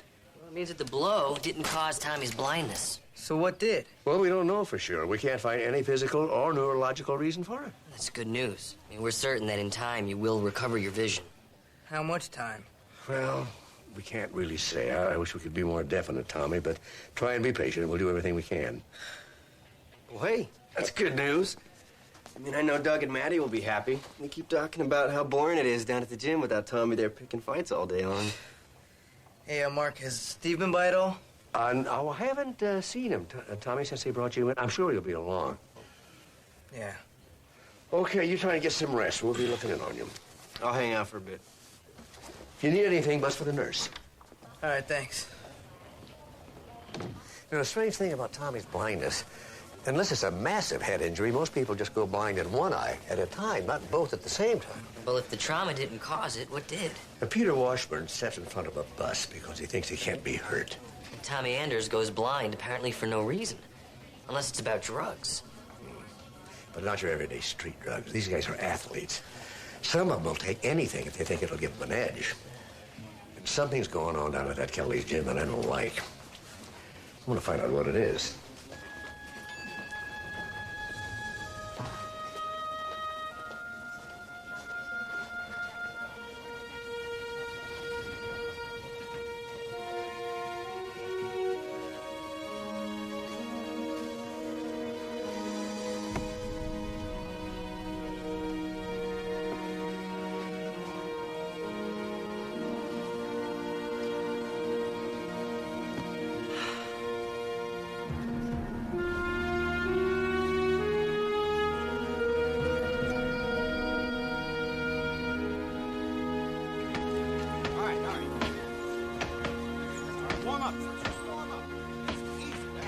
I can't do that, Mark.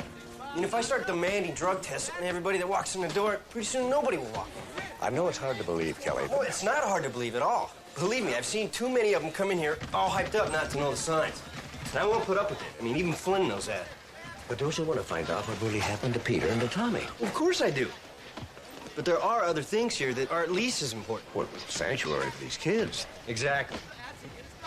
See those two kids? They live in a foster home. Their mother drank herself to death 2 years ago. Their stepfather used to beat them, almost daily. Doug's been to the hospital twice trying to protect her. Then a year ago, they show up here. Doug says he's gonna teach his little sister how to fight so that nobody can beat her up again. And I've got others just like him, Mark. It's here or the streets. They feel safe here. They trust me. I can't betray that trust. If I impose some sort of mandatory drug test, if they feel threatened, I could lose a hell of a lot more than I gain. I guess I didn't consider that, Kelly. Besides, if my corporate sponsors got wind of it, they might think I was subsidizing a bunch of drug freaks and yank my sponsorship. I get the picture. I'll have to think of a little slicker way to find out what's going on around here, if anything. I mean, you know I'll help out in any way I can. Yeah. Look, I gotta get that, all right?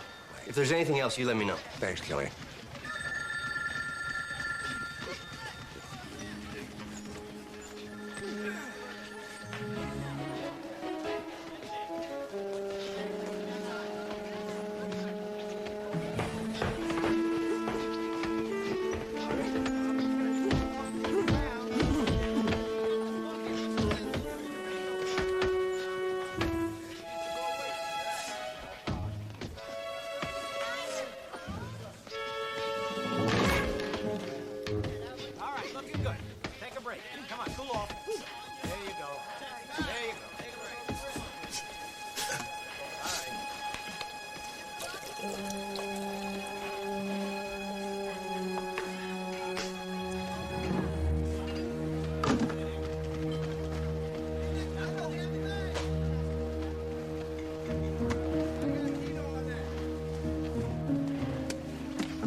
Recycling.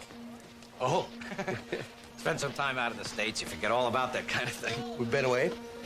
East Europe, on a sports medicine study grant. Great winters. Whoa, too cold for me. And no recycling. Yeah, I guess that's right. I'm Mark Sloan, Steve's father. Alex Warner. I'm the ring doctor. Oh, nice to meet you, Doctor.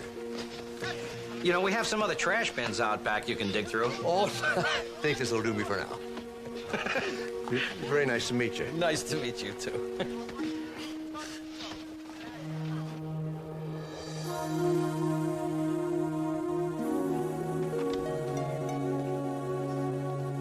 Who's there?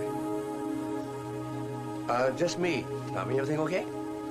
Oh, yeah, fine. I'm just waiting on the pizza that I ordered. Then I was thinking about maybe watching some TV, maybe reading a magazine. The patient retains his humor. That's a good sign. I'll go check on that pizza for you, okay? All right, thanks, Mark.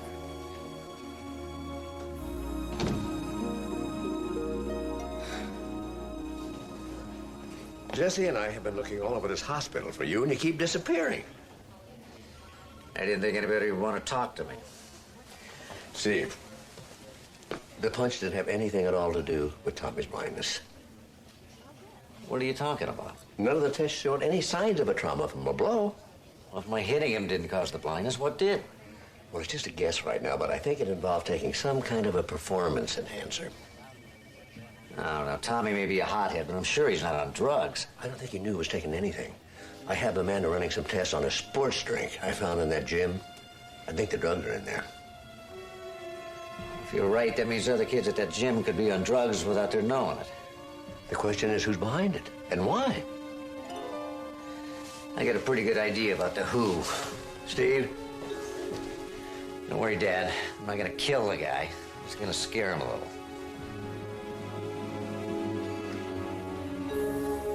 Interesting file the State Boxing Commission sent me on you, Flynn. Glad you're enjoying it. 2 alleged fixed fights. 3 alleged cases of giving your fighters illegal drugs. Alleged, as in unproven. Still, 1 more infraction, and you go from being on probation to being out of the game altogether. You said you had no information on Peter Washburn's death. I do. That's why we discussing my past sins. Thought you said they were unproven. I'm out of here. Not till we talk about the cause of Peter Washburn's death. I can't wait to hear this. Your unproven sins. Steroids, amphetamines.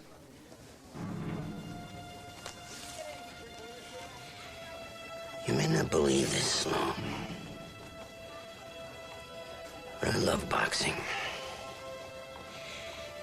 And I am not going to screw up my chance of staying it by giving somebody drugs. That's why you did these alleged things. You love boxing. If you have proof, arrest me. Otherwise, I don't have to listen to you. You better pray I don't get proof you've been drugging those kids.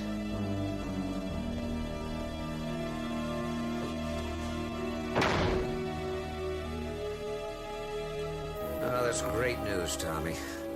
It's just shapes and shadows right now, but it's been getting better all afternoon. Hospital said Tommy could be discharged, so we thought the beach would be a great place to recover. Well, Tommy, I'm glad you're here. Got some more food out in the kitchen. Along with our drinks. Excuse me.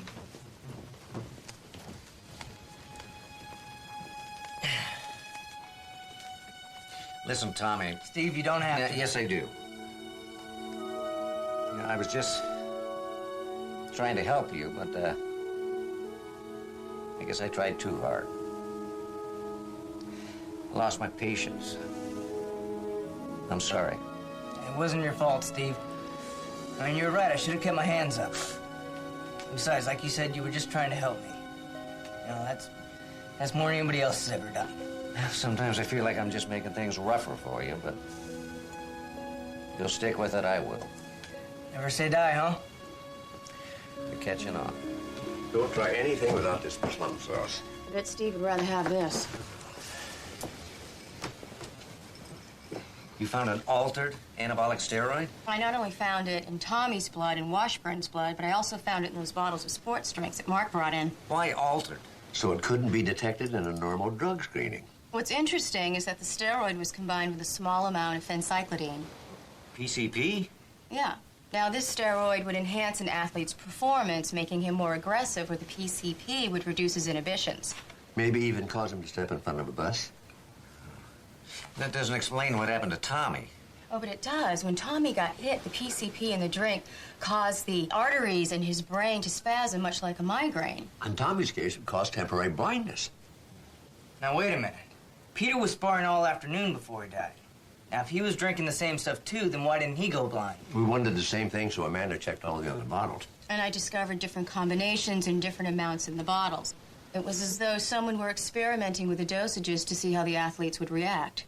And the kids at the gym were the lab rats. Then there's somebody in that gym. And my money's on Flynn. Now, wait a minute, Steve. I don't like Flynn either, but I don't think he would have done something like this to one of his own guys. Well, then who did? That's a good question. It's gonna be hard.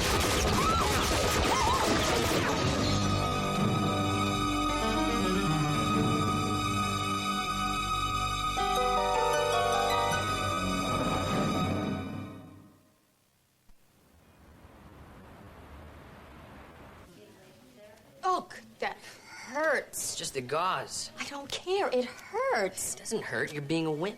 I'm not being a wimp. The stitches hurt. Your technique stinks. No, it doesn't. That's two. No, it doesn't. That's two. How is she? Whiny. Not being whiny. I'm in pain. She got 6 stitches last night from flying glass. She's not in pain. I am too. How you doing, Amanda? She's fine. I'm not fine. I'm in pain. Did the crime scene unit find anything? Nothing. There was no shell casings, and the tide washed away any footprints. Yeah, I can't believe somebody would try to kill us over some sports drink. Apparently, creating designer drugs for athletes that are undetectable has become big business. Obviously, somebody doesn't want to be found out. And my money's still on Flynn. We don't have any proof. We will. Steve. Now, I'm through playing with this guy.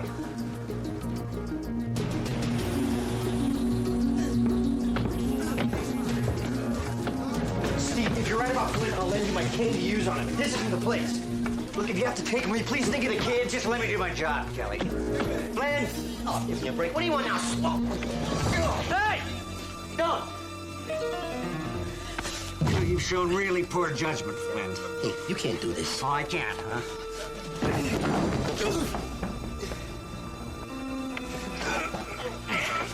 You know, you really shouldn't have made this personal, Flynn.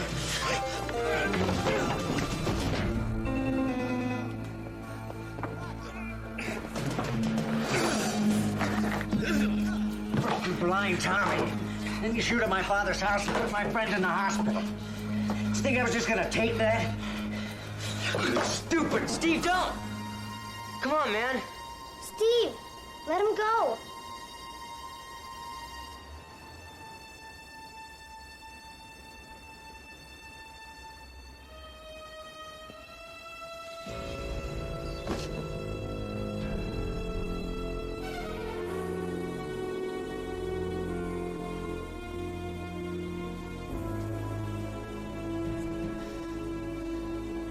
I'm sorry.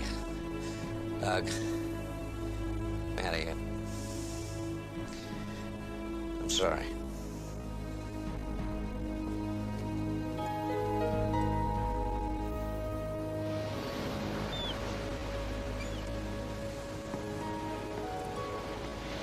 Kelly called. Can't believe I lost it like that. They hadn't come in when they did. Kelly's trying to teach these kids self-control, and I just... Proved that you were only human. Flynn gonna give you trouble about it? He's dirty one way or another. He's not gonna do anything. Talk to Kelly. They all agreed they didn't see anything. I just hope I didn't blow the case against him. I want him so bad for this. So bad that you might have blinded yourself to any other possibility? What do you mean? Well, there's no easy way to bring this up, Steve, but something's been bothering me ever since I talked to Dr. Latimer about Kelly. Kelly? The extent of his injuries, the level of pain he should be experiencing, his energy and mobility. What are you trying to say? Well, you're not going to be too happy with me about this, but I asked Latimer to run an HPLC on Kelly's blood. HPLC? High-pressure liquid chromatography. It's a sophisticated way of locating and identifying small amounts of molecules. And what are these molecules trying to tell us? We better have a talk with Kelly. Are you out of your minds? I'm not on drugs. Your blood test says otherwise, Kelly. You got Latimer in on this, huh? She was beginning to wonder how you handled all your injuries with no pain medication at all. Because I was in good shape before the accident, and I've been doing physical therapy ever since. But the therapy alone should have caused enough pain to call for some medication. Latimer must have told you that. She did. And it was bad at first, really bad, believe me. But after a while, it just didn't hurt anymore. It doesn't mean I'm using drugs. How long was it before the pain stopped completely? I don't know, a couple months. I was back at the gym. Then when was it you went to sports chem for sponsorship? I didn't. They came to me. I'd been using their energy drink for a while. I liked it, so I agreed. And they supplied you with sports chem in exchange for what? Nothing. I mean, that worried me at first, so I had Dr. Warner check out the formula, you know, just to make sure it was safe. And he said it was fine? Sure. All the trainers started using it. Including Flynn? Yeah. Kelly, I owe you an apology. I'm sorry. But I think I know who's behind it now.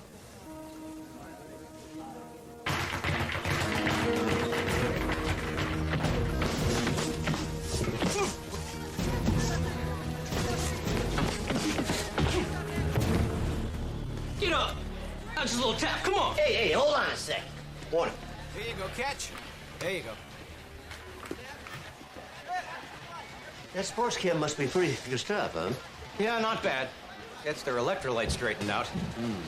You hearing another recycling mission? No, I found what I wanted. They don't have anything like that in East Europe, do they? Well, other countries aren't exactly backward when it comes to their athletes. Yeah. Still, there's that pressure to win, just like there is here. Yeah, I suppose. Everybody encouraging their athletes to be stronger, faster, jump higher. You must have run into that yourself, huh? Not really. I mean, there are rules, after all. But rules can be so restrictive, especially when you're trying to get your kids to reach their full potential. Well, everyone does what they can, you know. Except what you did got you banned from European amateur athletics for life. My son checked out your record on Interpol. That was a long time ago. 6 months? You must have developed some really strong drinks. I was just trying to give them what they wanted. They overreacted. And when you got home, sports chem came to see you. They heard about you, didn't they? And recruited you to continue your work right here. How many of my kids were you willing to poison just to make a buck?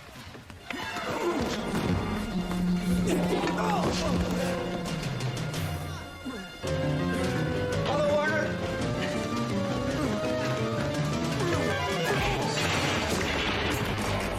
What a shot! That's my boy. Hey, you can see. You noticed. And you kept your hands up. That was cool. Wish I would have had my gloves, though. Get him, Maddie. Your guard up. Right. Your guard up. Come on, stick him. Hey, all right, that's a break. Break. I said break. Oh, easy. Steve, throw the towel in. Loser. Yeah. Oh, get out of here. Sure is good with those kids. He's great with those kids. I mean, I just found myself a new assistant here. You come a long way, Tommy. I'm proud of you. Thanks to you, Steve.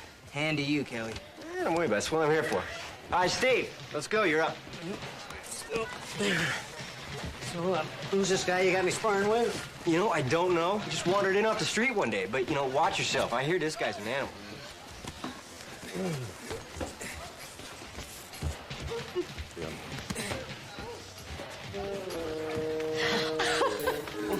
Hey, sorry about that. Let's go. Time! Dad? Oh, come on, guys. The dinner. Watch out!